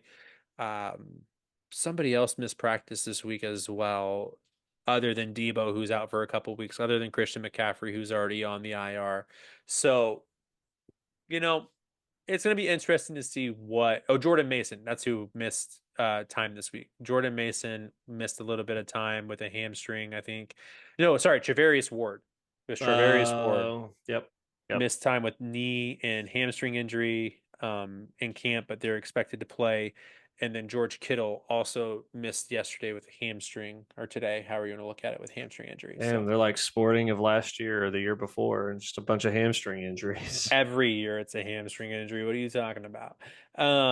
So, but yeah, so I don't know if we necessarily underestimated him. Obviously, Eric didn't underestimate him because again, he had him winning 15 games, so there's literally no way in hell he could underestimate them. But here we are. You can overestimate them though. Yeah, and speaking of overestimating, I think some people did that with the Lions, right? Could be. Couldn't be me though. Could it be you? Do I need to flip back again? Do I need to flip back again? I think I need to flip back again. Here we go. Hold up. We have so many notes from the show in this binder that it sometimes can be hard to find the I definitely nonsense. didn't only have them losing like 4 games. Definitely not. And when we get to it in here in a little bit, you said earlier that there's a chance that they can start 1-2 this week when they play the Cardinals. I So, said a chance. I didn't say that they were going. It was going to happen. I said there's a chance. so our buddy John, just so you know, Aaron believes less in the Lions now than I did. We literally Um, talked about it last night. If you were at the game, you would have known. oh, okay. Well, I had him at 11-6. That still feels about right for me. Um, I don't know about you, but it feels right for me. I'm trying I to only had find. them 2 games better than you did. Oh, only 2 games. That's so much in the NFL. You know that. I Yeah, don't maybe know. if you end up in the middle of the pack, sure. Yeah, you had him as the 2 seed. They're definitely not going to do that. They might. No, not with the way that the Vikings are playing, doggo. But The Vikings always come out strong, though, don't they? yeah, who'd you have in the Super Bowl? The Oh, Lions. you had the Lions in the Super Bowl. I did. So I I told you guess. I go back and roll the tape. I said I want a Chiefs Lions Super Bowl. Inject that in my veins. I mean, we can go back and check. That's why we have the videos. But so like, I guess Give the people what they want. I gotta ask you, you know, is the G in Jared's name like gangsters and lasagna? Just moves in silence because Jared seems off. Yeah, he's definitely not playing like he was last year. I'm not sure what the problem is. I mean, could be the line. I No, don't it's not the know. line. They have the best line in the league, is what I've been told. Everybody tells me that that is the case. They have the best center in the league. They had the best left tackle in the league. They had the best right tackle in the league. Well, if they had I've all of heard that, then you would think that they wouldn't be they losing in the way that they're losing. they have JMO, one of the best receivers in the league. They have Amon Ra, who's apparently a top five Top, receiver. we'll put him. But what you said you don't have him in your top 12? I have him in my top 12. I don't have him in my top five. He's Oh, eight. he's. Oh, I thought you had him at 7. He is eight. Eight. Even though Uh, didn't you just say like a few minutes ago that no one can hold Amon Ra? okay, there's seven other guys that also can't be held, is what I'm saying. How about that? Like Justin Jefferson went for 97 this weekend, like, and then got a quad injury, and it's like, yeah, I'm still playing this week against the Texans. So, you know, I would, well, let's pause this for a second because here's the thing: are you going to take Justin Jefferson or Amon-Ra St. Brown? Yeah, that's what I thought. Jamar Chase? Yeah, that's what I thought. Let's see, who else are we gonna put up there for Tyreek Hill? Oh, that's right, that's what I thought. Devontae Adams.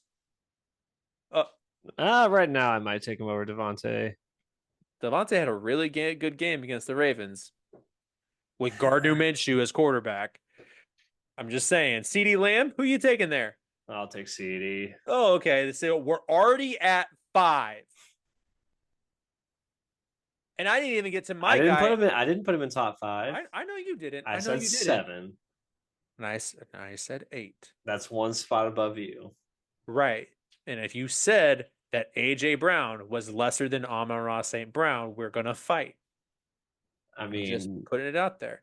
The Eagles are 28 and 8 when AJ Brown plays and 12 and 20 when he doesn't. With Jalen Hurts.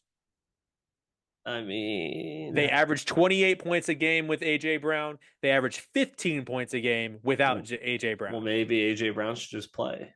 Maybe AJ Brown is, well, first off, some of that stats is an entire season when he was on the Titans. So that has nothing to do with like his availability. But Jalen Hurts' career, he has 40 wins in his career. He's 40 and 28, and he's 28 and 8 with AJ Brown and 12 and 20 without him. And they averaged almost 2 touchdowns less a game with him just not on the field.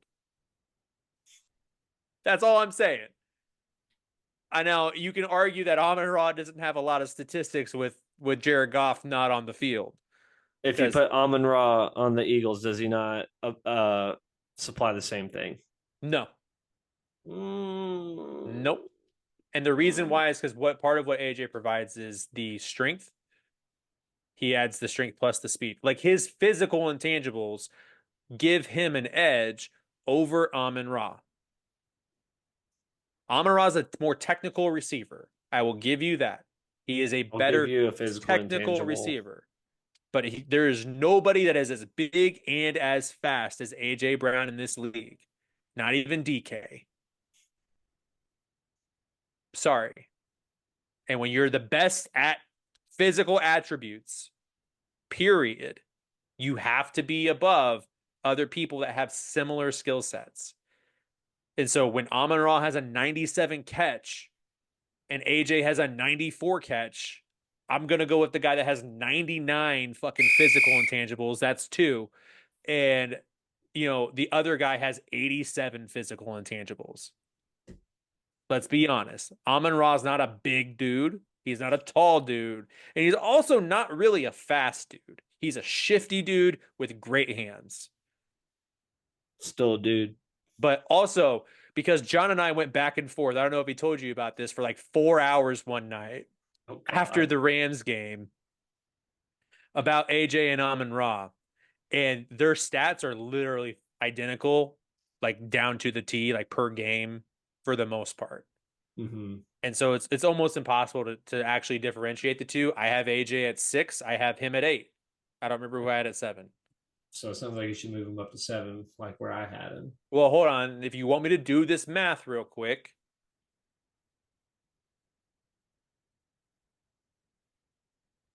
I feel like it takes this long for you to. I'm trying to find the receiver that it was that I put ahead of him. It might be he might be 7. You might be right. That might be where I have him then. So there you go. But, who did I mention that was not in your top 6? I didn't Cooper say that you Cup? didn't. Huh? Cooper Cup? Debo Samuel? No. Debo Samuel might be more valuable to his team, More valuable, yes, but but better like receiver receiver, skill set. no. No. There's nobody in Green Bay I'd be worried about. There's really nobody in Chicago I'm worried about. Kansas City doesn't have, maybe Rashee Rice could be there one day. He's not Mm, there yet. One day no. is what I said. One day. No. Listen, he likes to, go fast, so he might go fast at the charts too. He's But not Sonic. Nico's not there, Tank's not there. Clearly Stefan's not there. I would You say know, Nico has a better chance than Rasheed Rice does. oh no, you're crazy. You're absolutely nuts. But Diggs. Mike Evans. It was Mike Evans that I had above him. What about That's Chris a Godwin? not Chris Godwin above him. No. Mike Uh, Evans, 10 straight seasons, 1,000 yards a season. yeah, I remember you getting into that before. That does sound correct. Yep. And so again, and what have I always preached? Consistency over flash, right? Eh, So I want consistency. And I know with Mike Evans, I'm going to get 80 catches and 1,000 yards every year. Mike Evans is a first ballot Hall of Famer in my eyes. although my boy Godwin did pop off last game. He had an excellent game, absolutely, and I'm glad you started him because I told you to. But who's his quarterback? Baker Uh, Mayfield. Baker Mayfield. I don't even know his middle name. We're gonna say it's Eugene, but Baker Eugene Mayfield popped off for the second straight game in a week or 2 weeks, however you want to look at it. And well, all I'm saying is he's been the lead receiver both games so far this year. that's fine, baby. Mike Evans is now 32. He's expected to fall off. That's fine. You know who he goes to when he needs a moment? Chris Godwin. No, he goes to Mike Evans. He go to Mike Evans. When things aren't going right, where does he go? He goes to Mike Evans. Really? Is that why they only targeted him 6 times? Yeah, that's why, because they only needed him 6 times because that's all it took to beat the woeful Lions. All right. Boom. Roasted. But I'm just gonna go ahead and sit back real quick because I think, I'm gonna holster my weapons real fast. I think I'm deserved an apology. Not for me. Well, you're the only one here to give it for me, so you got to be Eric for a minute. Am I gonna apologize on the behalf of the people You might have to and because the people being Eric? you might have to because I feel like I told everybody that Baker was going to be good. Baker found his spot. We got to see, he's gonna do his thing, and like we talked about before, Cleveland would have kept him with that team. Oh man, the sky's the limit, right? And so instead, they traded multiple first round picks that they then could have used on other Cleveland would players. be fucking scary if they had Baker right now, and that's another one. That's 3. Yeah. So, but you know who's not scary? The Steelers. No, they're pretty scary right now on defense, at least. And your guy, Box Nix, is what I put on the notes, knows that too. And this kind of ties into the Bucks and Lions game. There's 4 quarterbacks in the league that have a 32% completion percentage or lower on throws 10 yards or more in the league or on the season. Do you know who those 4 quarterbacks are? Lamar Jackson. Lamar Jackson is not one of them. Oh. Uh, Uh, Number 4, the fourth worst here, is Bryce Young. He's 32.9% on throws 10 yards or further down the field. And just like we talked about earlier, Bryce Young got benched. Number 3, Jared Goff, 31%, Oof. 31.3% on field. Again, throws 10 yards or more down the field. Number 2, Caleb Williams, who we're going to get to here in a little bit. Mr. Generational Talent, Mr. Generational Talent, absolutely. but We're he going has to a get to. cannon. Listen, I understand all the sentiments here. Those And aren't my sentiments. Eric would tell you that Roma Dunze was the reason that, him getting hurt against the Titans is the reason that he got hurt. That number is hurt there. But I'm going to tell you that he's at like 20, I think it was like 24.8%. You know who's the worst quarterback on throws 10 yards or more down the field? Russell Wilson. Nope, because he hasn't played. And apparently he's not going to be playing for quite a bit of time. Justin Fields. Justin Fields is actually excellent going down the field right now. He's 6 for 9, going 10 Nice. yards or more, 10 yards or more down the field. It's not excellent in terms of yardage or attempts, but he's Hey, he's that's better. that's a nice number. It's a nice number.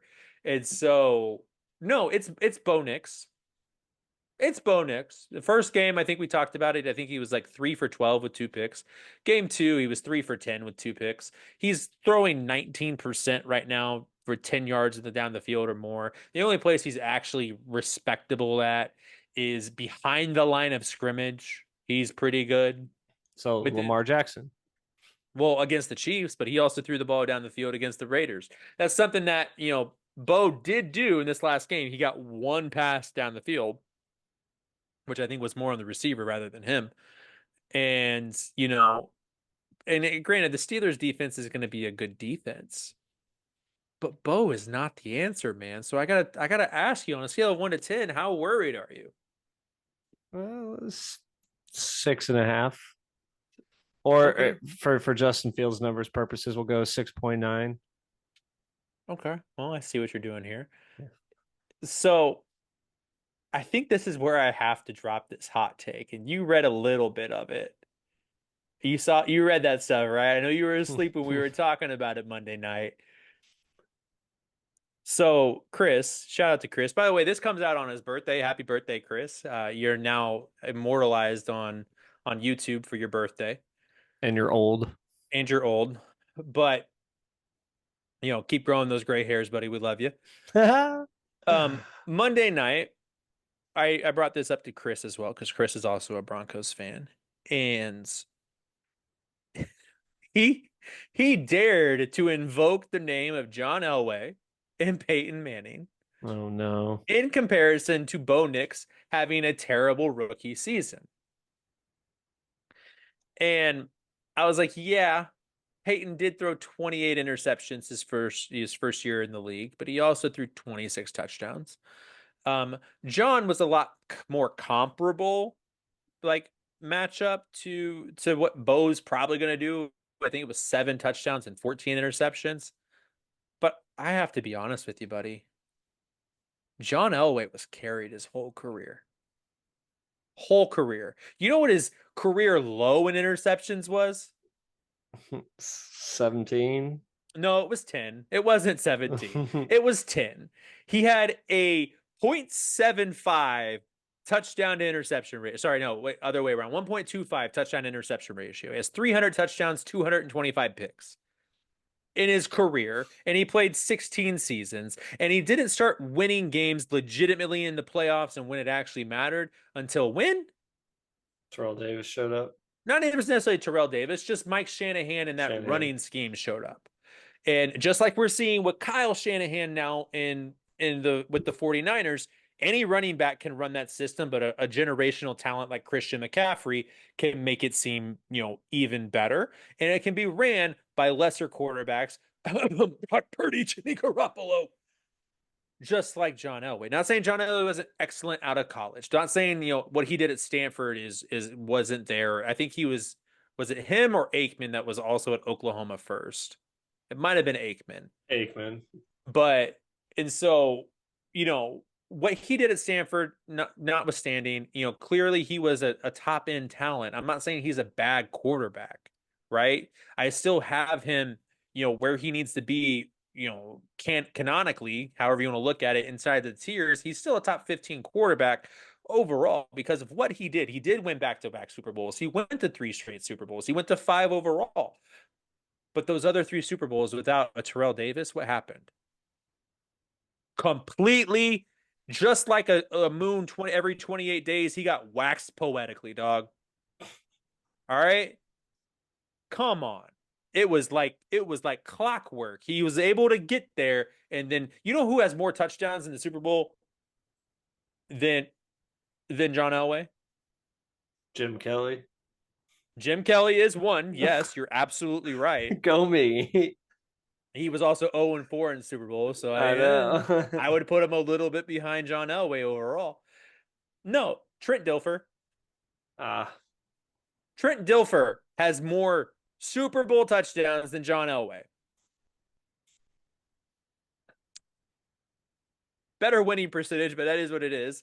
Uh, you know, I I looked at it over the history. He has similar passing numbers. I know he has 50,000, which Chris wanted to make a big deal that he has 50,000 passing yards. oh boy. Meanwhile, Matt Ryan has 70,000 passing yards. Kerry Collins had 47,000 passing yards, and nobody thinks Kerry Collins is a top end passer. It's true. And so if you want to compare him to Bo Nix, that's totally fine. I would panic then because you don't have a Mike Shanahan. You have a Sean Payton who believes that he is the system and that his system is valuable, and you have a Sean Payton problem then. Because right now he hasn't been good. Right now he's what, 7-11 with you guys? 7-12? What was your record last year?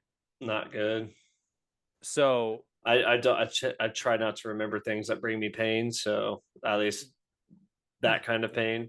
well, I guess we have to be done talking about this game then, because that brought you a lot of pain, I feel like, to watch the Steelers score one touchdown and win a game where they scored 13 points. Yeah. And while I think the Steelers can be a contender with Justin Fields, with the AFC North not being what it seemed to be before the season started, outside of my thoughts with Cleveland clearly being the second best team right now in the division, you know, I, 13 points shouldn't be something hard to overcome. 13 points is a menial amount of points. And they lost to a team who couldn't score a touchdown the week before. They gave them their first touchdown. And while there's questions about what Justin Fields can do, he's been protecting the ball, he's been efficient, and they've won games. And so on one side, you're seeing the ability to grow a quarterback with Arthur Smith as your OC, mind you, who is a terrible play caller. It's true. He's about as bad as Nat Hackett. And so, but right now, Pain. honestly, you guys might be better with Nat than Sean Payton, just because you wouldn't be paying him $18 million a year. Fair. And so, fair take. I would be a little bit more worried. And the second question here, I kind of answered it too. You can answer it as quickly or as strongly as you want to do it. But Steelers, are they a real contender? Or are they just an A? It's kind of like the year they went 11-5 or whatever it was. So they started 11-0. Is it kind of like that year where they're going to be in the playoffs? They're going to make something happen, but they're not going to be a real true contender. No, I don't think they're a true contender. No, not especially if they're going to bench Fields and bring Russell Wilson in. I don't know if they're going to do that. If he wins this week, I mean, I just feel like the way that the interviews and stuff and how they talk about him working to come back, and I'm like, but you haven't lost. Are you really going to, if it was someone that had normally been your starting quarterback and had been then that's one thing. But you're talking about two brand new quarterbacks, and because you even said, you can't go young to old. Mm-hmm. You have to go old. So again, unless he starts dropping games, maybe he drops 2 in a row and plays poorly, or at least in terms of it would probably take 3 games at this point. If he drops the next 3, mm-hmm. And that's only if it's just dropping the games. Now, if he does poorly in 2 to where he's, maybe he has 5 turnovers within those 2 games, then yeah, probably maybe you go to Russ then. But If it's close and you lose, I feel like you just still roll with Fields. I don't know why you would want to change that unless it was because he was doing that poorly and you think that Russ is really going to offer you something different. So you wanna know something? This Hmm. week they play the Chargers, and I think we're both pretty set on the Chargers. Seem to be a good team right now, right? Would you agree with Hmm. that? Who do you think was favored in that game? It was or is. Both. I would probably say that because of the fact that Harbaugh's there now, that the Chargers were probably favored, but did they favor the Steelers? By 2.5 points. Now, granted, being at home is worth 3 points, so it's essentially saying that the game is, Neck and whoever is neck. neck and neck. But that's saying something when one offense is completely anemic and the other one's the best rushing attack in the NFL. And so that's something to be said. Fields, by the way, has one less passing yard than Justin Herbert right now, too.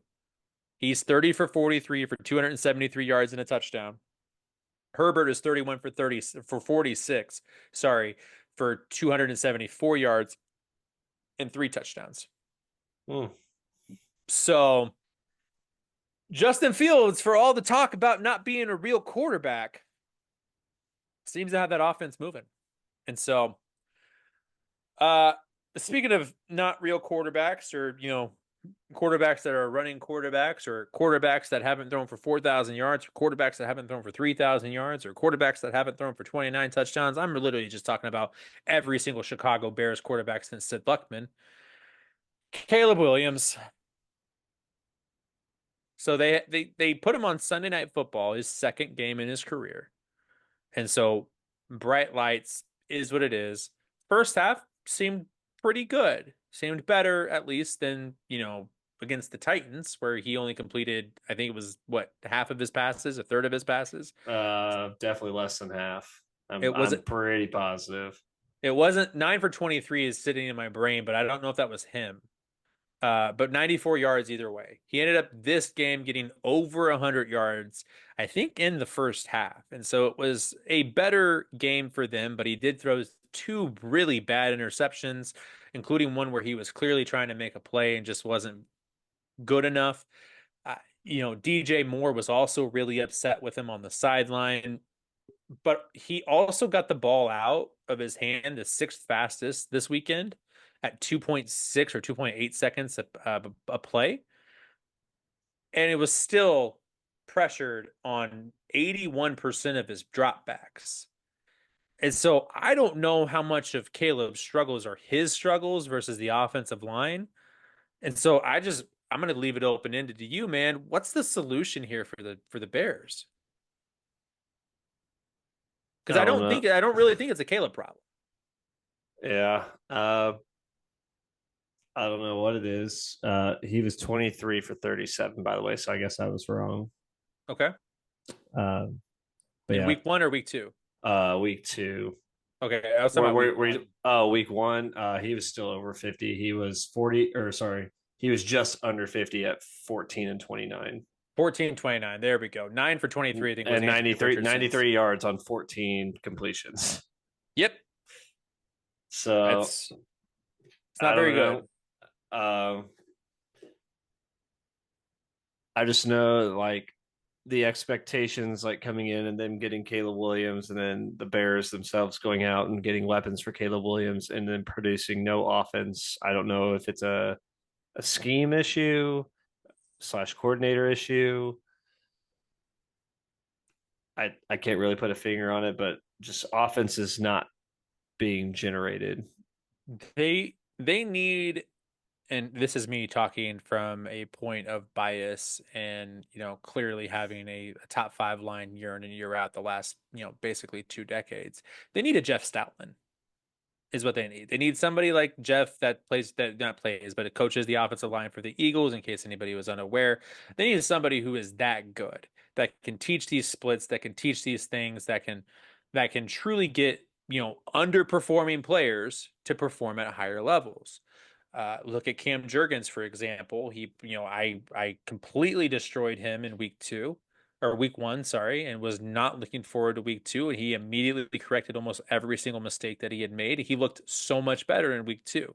So I'm off the F Cam Jurgens train again for at least right now. I mean, that's why we put back the FJG earlier. I had to put it somewhere. And so I I look at it and I say it's clearly an offensive line problem. And then you look at their offensive line and they have really young guys on there, like Tevin Jenkins, for example, was a first round pick for them.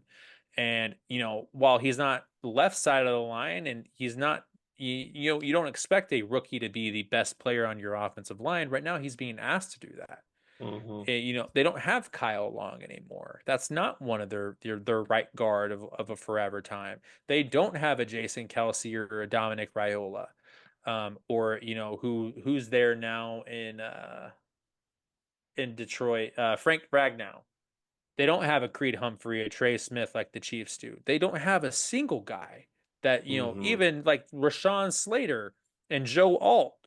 Joe Alt looks like an amazing right tackle right now for the Mm-hmm. for the Chargers. So, there's so many options, so many things that they need to fix, and clearly trying to get just skill position guys wasn't the answer. And Mm-hmm. so I don't know, because Ryan Poles, their GM on Hard Knocks, said that they were in win now mode. They have to be, right? And so you got to go do a win now move. You have to trade that first round pick next year, probably to try to get another offensive lineman. Laramie Tunsil was somebody that was out there for a while, and Mm-hmm. the Texans were not very good with Deshaun Watson. When he first came in, they trade for Laramie Tunsil. All of a sudden, they start winning 10 to 11 games a year. And while they had a down year, they got it. They kept him. They re-signed him. They brought him back in, and brought C.J. Stroud in, and he also looks excellent. You know, and Trent Williams, another guy, makes monumental difference being there at left tackle than not being there. Jordan Mm-hmm. Mailata, another situation. Rashawn Slater, we saw Herbert with him, without him. And he looks clearly better with him. You got to have somebody to protect the kid, because at the end of the day, getting rushed or getting pressured 36 times on 44 dropbacks is impossible to win with. So It was rough. it was real rough. It was also a real rough game. Thanks NBC for asking for it. That was sarcasm. Uh, Now that being said, we did get to see a good team play, and that was the Texans. And again, CJ Stroud looks really good. I may have slightly underestimated him compared to Anthony Which is Richardson. wild considering how much we've talked about CJ Stroud since literally last year. And I would like to point out, before you interrupt me for the 1 billionth time today, who did I have in my Super Bowl? Oh, yeah, that's right. I had the Texans. It's I had almost like, I had him in the conference finals. Chill. oh, yeah, you did. And Eric had him, losing in one round and then winning the Super Bowl. So, that is what it is. Um, but here's what I know. They look really good right now. They keep throwing touchdowns to Stephon Diggs. I've lost two different bets because Tank Dell can't seem to catch his passes that he's getting thrown. And so, like, it is what it is, but their defense looks legit, which also makes me believe Anthony Richardson is better than his numbers, would ask you to be. When you were box score, Suggest. yeah, when you were box score watching this weekend and wanted to throw in how he had thrown a pick and gone 3 and out in his first three drives or whatever it was, I was like, yeah, but here's all these other stats why that's not really what happened. And yeah, one of the drives was extended because of a holding penalty. The pick was on a drive itself. He really only had one true 3 and out. It's fine. That he needed to be better this weekend too. So I'm not giving him an excuse. But CJ Stroud isn't hitting a sophomore wall, it seems. There's no sophomore slump coming. He's going to continue to be great, and he is truly an MVP candidate. So do we have to take him as real contenders to the Chiefs? We. Who's we? That's royal, I think. The people. The people, yeah, as I say, not us. We aren't. We've taken them seriously. The people, yeah, the people should. Right. I mean, If the yeah. people aren't on notice now, they need to be. Yeah, I mean, clearly, Eric is taking Skylar Thompson and the Dolphins over the Texans now. So, And I would like to remind you when we described our scenarios in terms of playoff paths, because we had obviously a little bit different seeds. I agreed with you that if they were on the path that you had them on, that I would also have them beating the Chiefs oh, because in you the had second round. correct, because you had them meeting around earlier, in which I agreed Oh, that if that were to happen, then that they would win, and then I would have them again in the Super Bowl. But since I had them meeting in the AFC Championship, I said it would be close, but I don't know if they get it done. yeah. You also took the Lions to beat the Eagles that same round. I think when we talked about that, and just like you, I don't try to remember things that bring me pain. So that might have just been mixed in there for it. So, speaking of pain, we finally have arrived at where my heart was pulled from my chest. Falcons versus Eagles, Monday Night Football. There's a lot that I could talk about in this game. Let me start with one thing here that I didn't realize. So I didn't realize there was a Manning cast for the Jets 49ers game. And I'm not Oh, I sure didn't either. exactly. And so I didn't watch the Manning cast for that one, but I did watch it for the Eagles Falcons. And let me just say, I absolutely love Bill Belichick. Dude, he is so smart at football. It's Just true. another Eric phrase here, just because we have to incorporate him as he's not here. He uses at that's the wrong preposition a lot of times. He's so Yeah. smart at football. But You teach me the football? you teach me to football, I teach you to run. Okay, whatever, man.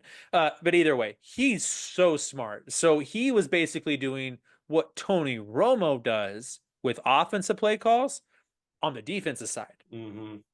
And he's like, you got to do this, you have to do this. There was a play where they came up and cracked the with the receiver, one of the linebacker or the safety, sorry. And then he was like, you basically need to have your corner come play safety at that point, but it was Quinyon Mitchell. And he's not necessarily ready to do that yet because he's a rookie, second year, second game in the league. And so it was a really smart play by design by the Falcons to get that play in there.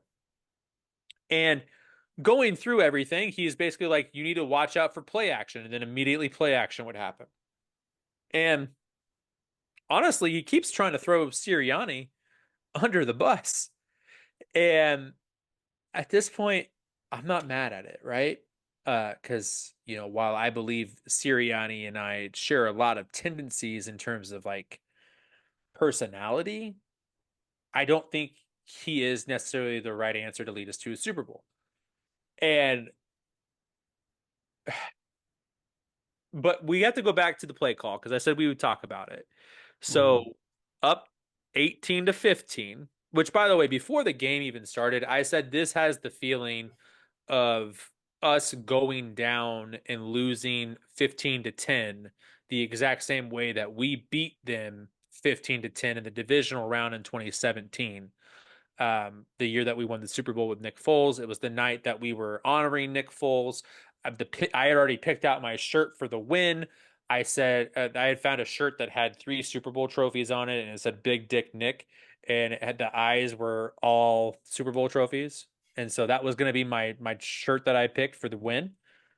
And I was going to wear it to the show this week. I was super excited to do all of this. I knew we had a later show, and so I was like, "Yeah, I'm gonna be able to get it in time." Clearly didn't, and so we were down 15-10, went up 18-10 on a great drive and a 2-point conversion. And then, defense doing its job, finally holding them, keeping the game going. And we have to preface this too. Earlier in the game, on 4th and 4 from the 8, we went for it, didn't get it. This time, we go for it, or we don't go for it on 4th and 4. But what happened before that? Oh, on 3rd and 4, we ran a naked boot, which the play design entirely doesn't make any sense. We naked boot open to the left and then roll to the right and toss it to Saquon. We did it twice. The first time we got a first down on it, and It might have even been the touchdown that he walked in on. The second time, Saquon dropped the ball. And everybody's going to blame the play call because they could have ran the ball at that point. And I argue that they should have ran the ball. We talked about it during the game. Every single third or fourth down that they utilized the motion on, they got a first down. They didn't use motion on this one. They didn't get the drive down. But then they kicked the field goal on fourth down to go up by 6. And in that specific moment, the field goal makes sense because it puts you up by 6 and there was a minute 43 left. That's the important part there is the time. If they had ran it on third down, even if they hadn't have gotten it, one, I think they would have gotten it. Two, they would have at least gotten 2 yards so they could have then tush pushed, which was working last Mm-hmm. on Monday night. And so I didn't think there was an issue there, but we just went away from our identity. And we could have stolen a game that we needed to win for conference seeding potentially without AJ Brown. Like we said earlier, we're 28-8 with AJ Brown playing games. We're 12-20 without AJ Brown in the Jalen Hurts era. And so, when we get to our picks here later, my pick is truly predicated on if AJ can play this week or not. But, I want to know, is this a sign of more to come? Should I be worried? Or do you think this was more of a fluke? Um, well, considering that they meaning the Falcons didn't like. I know we've talked about Pittsburgh's defense, but couldn't do really much of anything against them, and in turn, it's not like they did much against the Eagles. But like, I don't think Atlanta's defense was like anything comparable, at least to that level, in terms of your offense, and you couldn't really do a whole lot in that regard either. Well, I think It gives me some pause. that's a little dishonest, though. Don't you think? They got AJ Terrell, which granted, I know Bill Belichick on the broadcast said he hasn't had a pick in like 1,000 days. They have Jesse Bates, who is a top 3 center or not center safety in the league. They have Grady Jarrett, who's a top 5 defensive tackle in the league. Matthew Judon, still a great edge rusher. So they have a good defense at all 3 levels. I mean, But they also oh they but they also they also compared have to your the guy. compared to the offensive weapons that you have, I would still say that you Oh, should have done better. Devontae Smith and Saquon Barkley. That's all we had. We didn't have AJ Brown. You're right. If we had AJ Brown and we lost the way we lost, I would agree with you. We didn't have AJ Brown. You think Jahan Dotson's AJ Brown? I don't think he's AJ Brown. I'm gonna keep saying AJ Brown. It's like name repetition. You're eventually gonna agree with me. AJ Brown's so important. You know what I mean? What about you hear what I'm saying about AJ Brown? You know what I mean? But I wouldn't say I'd be necessarily worried at this particular moment, but I would give pause. That's kind of where I'm at. And so I would be more worried if Jalen was not making plays still throughout the game, right? If it was more of the same like we saw with the Packers, where it felt like he was forcing the ball into places, he wasn't making the right reads, there was clearly issues in the gameplay, then I would be more concerned. Mm-hmm. Jalen seemed in control that entire game. And the only time he didn't seem like he felt good was on that very last throw when he got pressured. He got a lot of pressure there. He tried to throw a ball that he probably shouldn't have. He had a check down. He should have taken it. We only needed 15 yards. The play call was clearly from a spot of we think we can make this work. And it's also I don't think he trusted a lot of the team. I like his pass catchers. And so that is what it is. And so we lost the game. Vic Fangio playing prevent defense, not playing smart, on the ball is what it is. And so, I'm gonna need him to be better at that point. But we also have to give credit to the winning team. You know how much I hate talking about how, they're the losing team did this. They were good up until this point, but they were just not good or Was better than it the my other team. Bijan Juju that did it?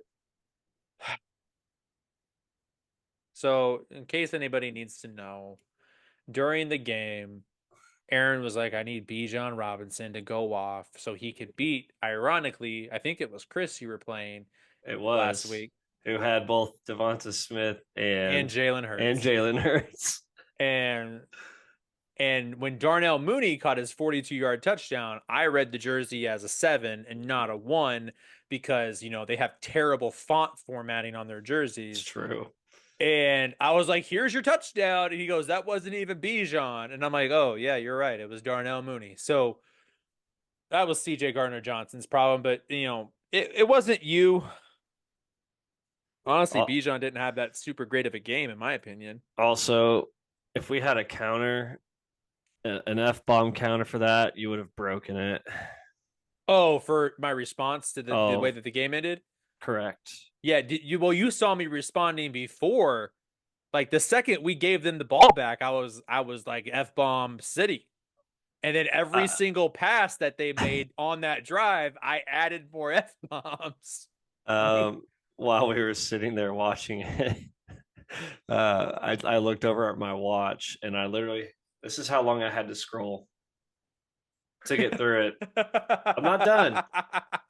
That's about how long it took for me to get through it. Oh, so on that last drive when Vic Fangio was clearly just playing the goal line the whole time, and granted, Quignon made a couple rookie mistakes. I'm gonna be honest. At that point, probably shouldn't have Quignon out there for that play. I don't like Avante Maddox. Avante Maddox probably would have been a better play there just because he's not a rookie. But also at the same time, we've seen rookies do well. My question is even though Kirko Chains, as he's being called now, Kirko Chains. Kirko Chains uh, only really had one good drive. Is he back? Mm, considering the amount of points they scored, and not to say that like it was a good team, but like and coupling that with the week 1 performance, I'm still going to go no. He did win a primetime game, which is good for him. He's not Yeah, good in he's the like 8-29 now or something like that. terrible in primetime games, so I will give him that. But again, still too early to say whether or not he's back at this moment in time. I'm going to say nope. He still has a lot of things to work through. We'll see what week 3 brings, but because that'll be another test. If they somehow overcome the Chiefs, then I would say probably, because obviously the Chiefs are undefeated and they are still just finding ways to win. And granted, like yes, you're at home, but like I don't think that Mercedes-Benz Stadium is a fortress by any means. I don't know. For Atlanta United, it was for that 1 year. Yeah, for that 1 year, and that's soccer. I That's don't know if fair. it's ever been a fortress for the Falcons. That 1 year they went to the Super Bowl. They beat the Packers 38-3 or whatever it was. Yeah, and then they blew a 24 to 25-point lead. yeah. Yeah. So But uh, like I said, we'll see after what happens next week, and if we want to bring like a short snippet on whether or not if my thoughts change. As of right now, I'm going to say no, but plausible. might be an easy one for you to be out of bounds with next week. I'll tell you that. That's So very true. so speaking of picks, the Chiefs Falcons is one of our picks this week. It is the Sunday night football game. This week they're doing their doubleheader on Monday night football. And so we're gonna go ahead and leave the Monday night games out of it because then that gave us 8 games to pick, and that felt like just way too many to have to try to talk about next week too. And so while I could have taken the Jets Patriots off just because we all think it's a terrible game, we got to pick the games that we pick the way that we pick them, be consistent. And because there's 2 games on Monday, not one, I didn't want to just pick one. So I just took both out. And instead, I replaced it with one of the better games of the week, which was Ravens Cowboys. And so also to update records, I took a share of the lead with Eric. We were both 8-4 after 2 weeks. You had a terrible week last week. I And did. you're now at 7-5. And so you have a chance to, only 1 game back. Yeah. The Game back. fact that I had a terrible week and I'm 1 game back. That's pretty good. Now, I would argue that none of us had terrible weeks week 1, so that's probably your issue. But I beat you both this week after not having a winning week last week. And so I'm super pumped for what I did.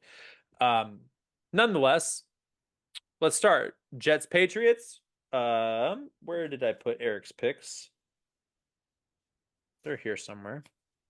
Eric took the Patriots. He didn't give me scores though, I which also is don't think smart. I gave a score. You didn't. I was gonna have it low scoring. I was gonna have about like a maybe a 20-10. Okay. I also took the Patriots. I thought it would also be a low scoring game. I said 16-11, just because, weird things happen in that game all the time. And so 16-11. Now, we can be completely transparent here. We kept our picks the same. We are all already 0-1 as the Jets dominated that game because Jacoby Brissett doesn't know how to throw the football. But we did get to see Drake May today, so instant, you know, Well, we uh, didn't because we've been here, but that's true. the people did. The The people, the we the we, people. yes, we did. And so that happened. We're already starting 0-1 this week. That's awesome. Game two that we're picking. Eagles versus Saints. Eric Eric took the Saints and then saying that said it made him cringe. And Feel so like I'm gonna cringe for half of these games. man, there are hard games this week. I tell you what. Like there's a Minus lot of hard games to pick between, and like the third some of one's these not aren't hard even. actually. The third one's pretty Well, easy, no, I'm but just talking not on our list per se, but like oh. just this week in general. Like Yeah. when I was helping Laura make her picks, I'm like, I feel confident in like 25 to 30% of these. Yeah, like Vikings Texans feels like a tough game to pick this week. What was another one that we don't have here? Cardinals and Lions, a tougher game Mm-hmm. to pick this week. Honestly, depending on what defense shows up for the Rams, Mm-hmm. Rams Niners, even though the Mm-hmm. Niners have owned them. But Um, have their key offensive players missing. Right. And so what's that going to look like? And so we stayed away from some of those games just because Right. there's a little, I don't know if the Vikings are a great team or if they've just been, lucky. We don't know what that game is going to look like. We don't know what the Cardinals are. And granted, we don't know what a lot of these teams are either. But, either way, that is where we are. I clearly am going to take the Eagles. I guess either way, it's really hard for me to say that confidently without AJ Brown there. But I'm not gonna shy away from it. I'm not gonna caveat it or anything. I'm gonna take the Eagles straight up. Um, you know, I'm gonna say we're gonna win it 27-23. Again, not a whole lot of confidence in it. You don't hear any bass in my voice. If I could use a falsetto here and sound normal, I would. It's not great. I don't like this. This is the game I really don't want to pick, but unfortunately, give me the Saints. Yep, I figured it would. And and I'm doing this for you because it seems like when I pick games for my friends, the opposite always tends to happen. So again, if there's a game that I'm wrong about this week, other than the aforementioned that happened already, um, this is a game I want to be wrong about. That's fair, man. I want to be wrong. I want to be right. Let me rephrase. I want to be You right. want to be right, but you want me to be wrong. I want you to be wrong, and I wanted my feelings to be wrong. You know what I mean? Like, you know what I'm saying? I'm picking them, but god damn it, I don't trust it. All right, so we move on to game three. We got to move on to your team because that's how this process works. And while it's hard to pick the Broncos every week, I tell you what, it's an easy win for me. So Broncos versus Bucks this week. Who you got? I got the team with the B. You're not catching me off guard this time, sir. I don't know Yeah, which team that is. yeah, the team with the B is winning. With the quarterback whose name starts with the B? Yeah, Yeah, yeah, it works too, doesn't it? it does. Yeah. Um, okay, that still doesn't help me though. Last name. The last name is the middle of the alphabet. Jesus Oh Christ. man, look at that. What's the last name? M or N? M. You got Mayfield. He's too good right now, and we're not good. And again, if I'm somehow wrong about this, that's wonderful. I will proudly wear that L, but I just don't think we have a fucking shot in hell, and that's another one. That's four there. Uh, We've been so really good this episode. pretty much, yeah.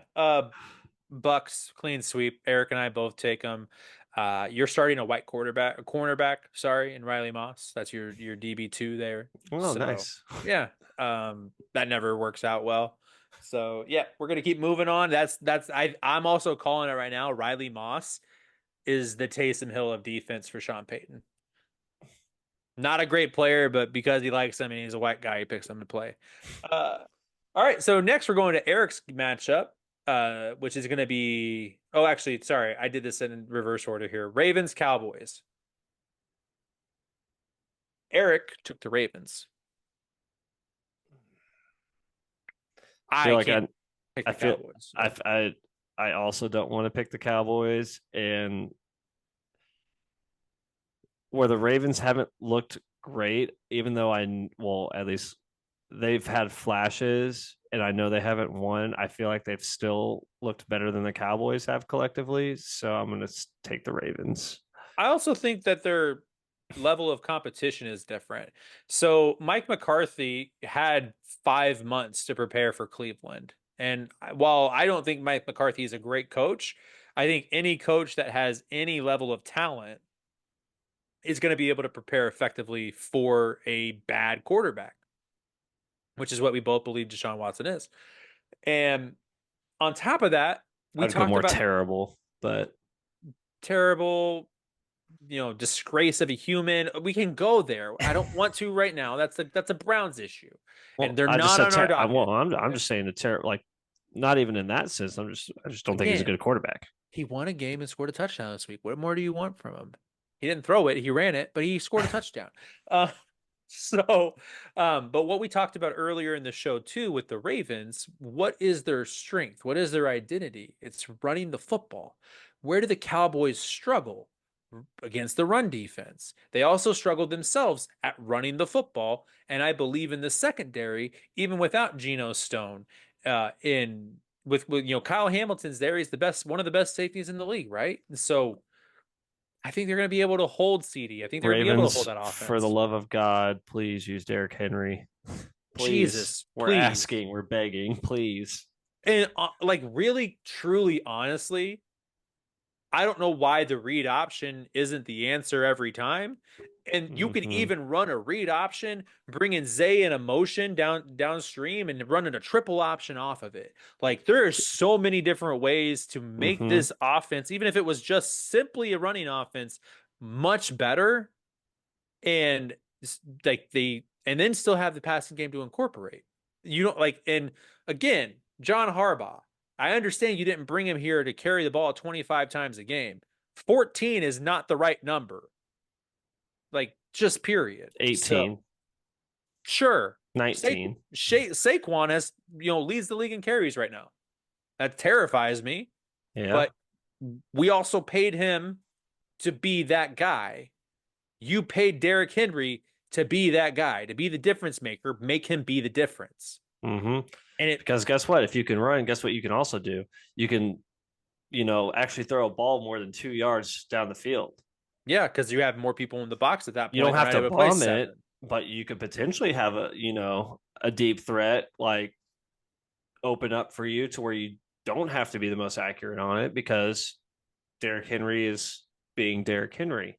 Mm-hmm. Or maybe you get like, a 12-yard pass instead of a 3-yard pass Mm-hmm. or a pass behind the line of scrimmage like you did all last week. Yeah. I mean, now one thing to pay attention to, Zay Flowers reposted something that basically said for the second week in a row they went away from Zay. I It, agree. and that also coincided with them not being able to make the plays when it mattered because Zay is their best receiver. He's been excellent when they go to him, Mm-hmm. and they just stopped doing it. And so that's something to watch. See if Zay gets upset, keeps, that what that relationship looks like. See if they try to force the ball to Zay more. And so, like, if you do that, I do think that the corners, while they're not great, excellent corners, have good ball skills. And Mm-hmm. so that's something you got to watch out for, especially when Lamar's not the best passer in the league, but he's still a pretty good passer. You know how you get say more targets or better targets? You run the ball, Derrick Henry. There you go, John Harbaugh. That's the answer right there. So, did you give Sorry, me a? run with them effectively. That's fair. Did you give me a pick? Yes, I said. Maybe not. Ravens. Sorry. Ravens. Okay. I don't think I actually like picked, but I was alluding to the Ravens with the terms of I them playing better, even though they're 0-2. I figured that was what I, it was. I, I may have said it, but it's all good. We'll double down. We'll just say I I'm don't know. doubling Yeah, down. I just wanted to double check, make sure. I also took the Ravens, just mainly also because I'll never pick the Cowboys on this show. They could be playing Alabama Tech, and I would be like, yeah, give me Alabama Tech. Give me the So Raging Cajuns. there you go, baby. They're actually really good. Uh, all right, moving on to Eric's game now, like I tried to do a minute ago. Dolphins versus Seahawks heading east to west. You got Skylar Thompson, you got Geno Smith. Who you got? I don't believe in Skylar Thompson, and I also, uh, what's the term Eric used for picking the Saints? Cringe? Cringe. Yeah, I feel cringe for picking the Seahawks to win, but give me the Seahawks. Yeah, I don't feel cringe about it. Like I silently root for the Seahawks. I want them to do well. I used to play as Russell Wilson on Madden I 25, so I only don't because Eric's a fan. that's fair. He always picks against the Broncos too. So I mean, except when Russ was there, it was a weird, a Yeah, whole weird weird thing. dynamic. Yeah. So, um, We I'm love you, taking Eric. I'm taking the Seahawks, and while I love K-State alum Skylar Thompson, he's not going to win this game. It's going to be 31-16. So, their defense isn't great in Miami, and they're going to continue to be pretty bad while they don't have a quarterback, which I saw something today about, trying to make a three-team trade. It was Chase Daniel that said it. Bryce Young to the Rams, send Matthew Stafford to the Dolphins, and then send the picks back to Carolina that you would have like composited for those players. And I'm like, yeah, I'm not mad about that. Let Bryce Young be in Sean McVay's system, give the Dolphins an actual legitimate shot to win before Matt hangs it up potentially. I Mm-hmm. would, who would say no? Maybe Carolina, but they also just benched him for the Red Rifles. Well, So they need to recoup something. Like something. you're obviously not winning. You might as well get something. All right, and that leads us to our last pick of the week, which of course is Patrick Mahomes and the Kansas City Chiefs heading to Mercedes-Benz Dome to play the Atlanta Falcons and Kirko Chains. Who you got? It's Chiefs all day. So Eric took the Falcons. Of course he did. I'll be Um, glad when he's wrong. I I think the only primetime games that Patrick Mahomes has lost, I can count them. And are And they against Kirko chains? no, they're not. Okay. It was the game against, was The it Rams. the Rams, 54-51. That was Mexico, right? It was supposed to be Mexico, and then they moved the Uh, game to to the SoFi that's right. because of the field or whatever it was, or wildfires or something. Mm-hmm. It was the 1913 game against the Colts a few years back, which was like the anomaly game, the year that they went to the Super Bowl and didn't win. Mm-hmm. It was against Tom Brady in Foxborough, if you remember that game. Mm-hmm. Rings a Uh, bell. they were down like 24-0 at halftime and then lost like Uh, 38-35 or something like that's that. right. Um, and then the only other one I can remember, it was, gosh, it wasn't recent. That's the thing. Like these are hard games Mm-hmm. to think about. Oh, the Chargers game where the Chargers scored with no time left, and then they went Mm, for two to win 29-28. that's right. Those are the four or five games I think he's lost in prime time, and they have 7 prime time games a year. Like they maximize their prime time window. Mm-hmm.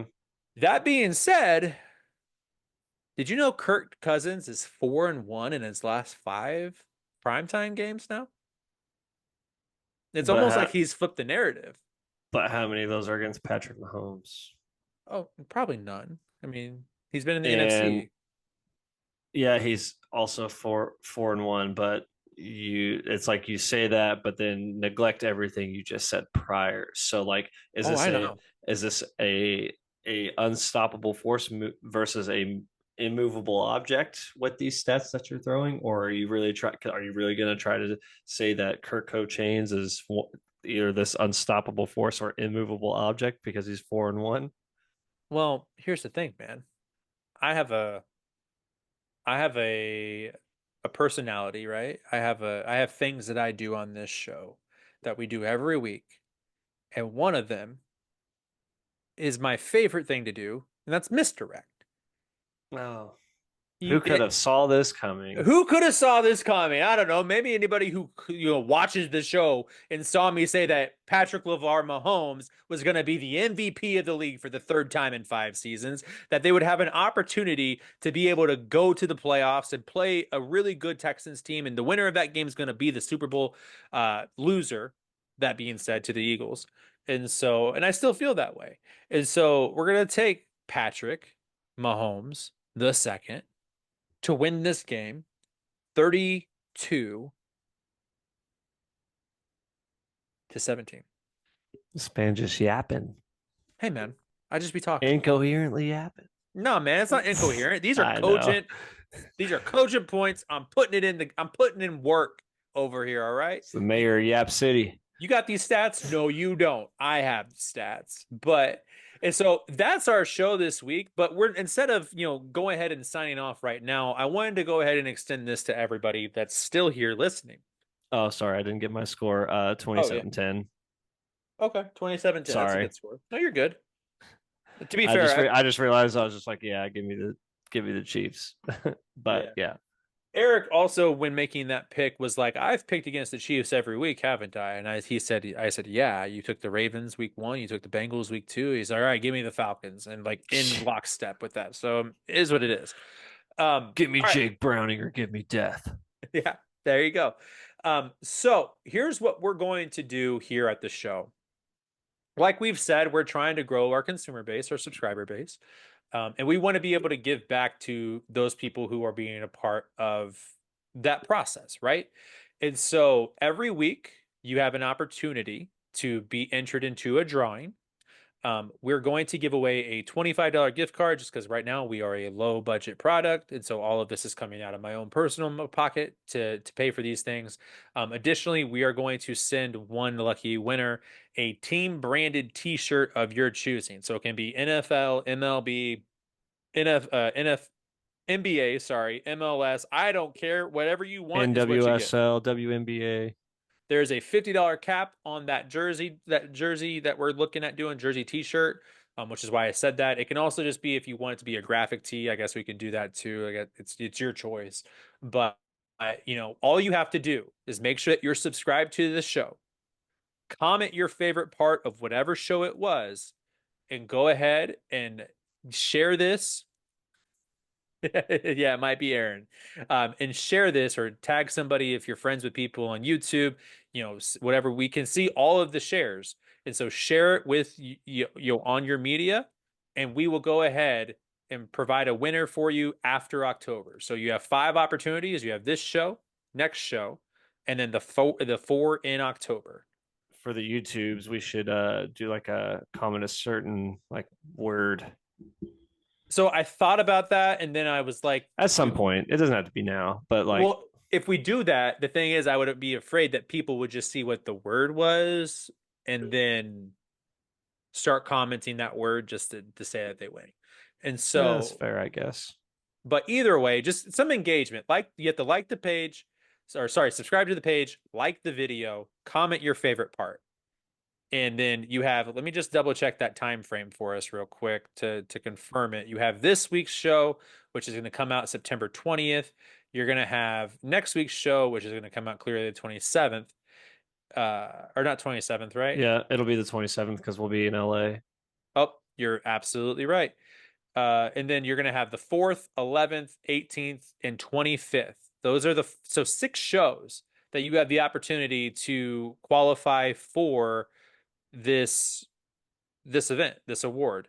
And so, not award, I guess, but this prize, this reward. There's the word. Reward. Reward, not award. But we can give you an award too if you want to, pass all this up. So again, $25 gift card, team branded t-shirt.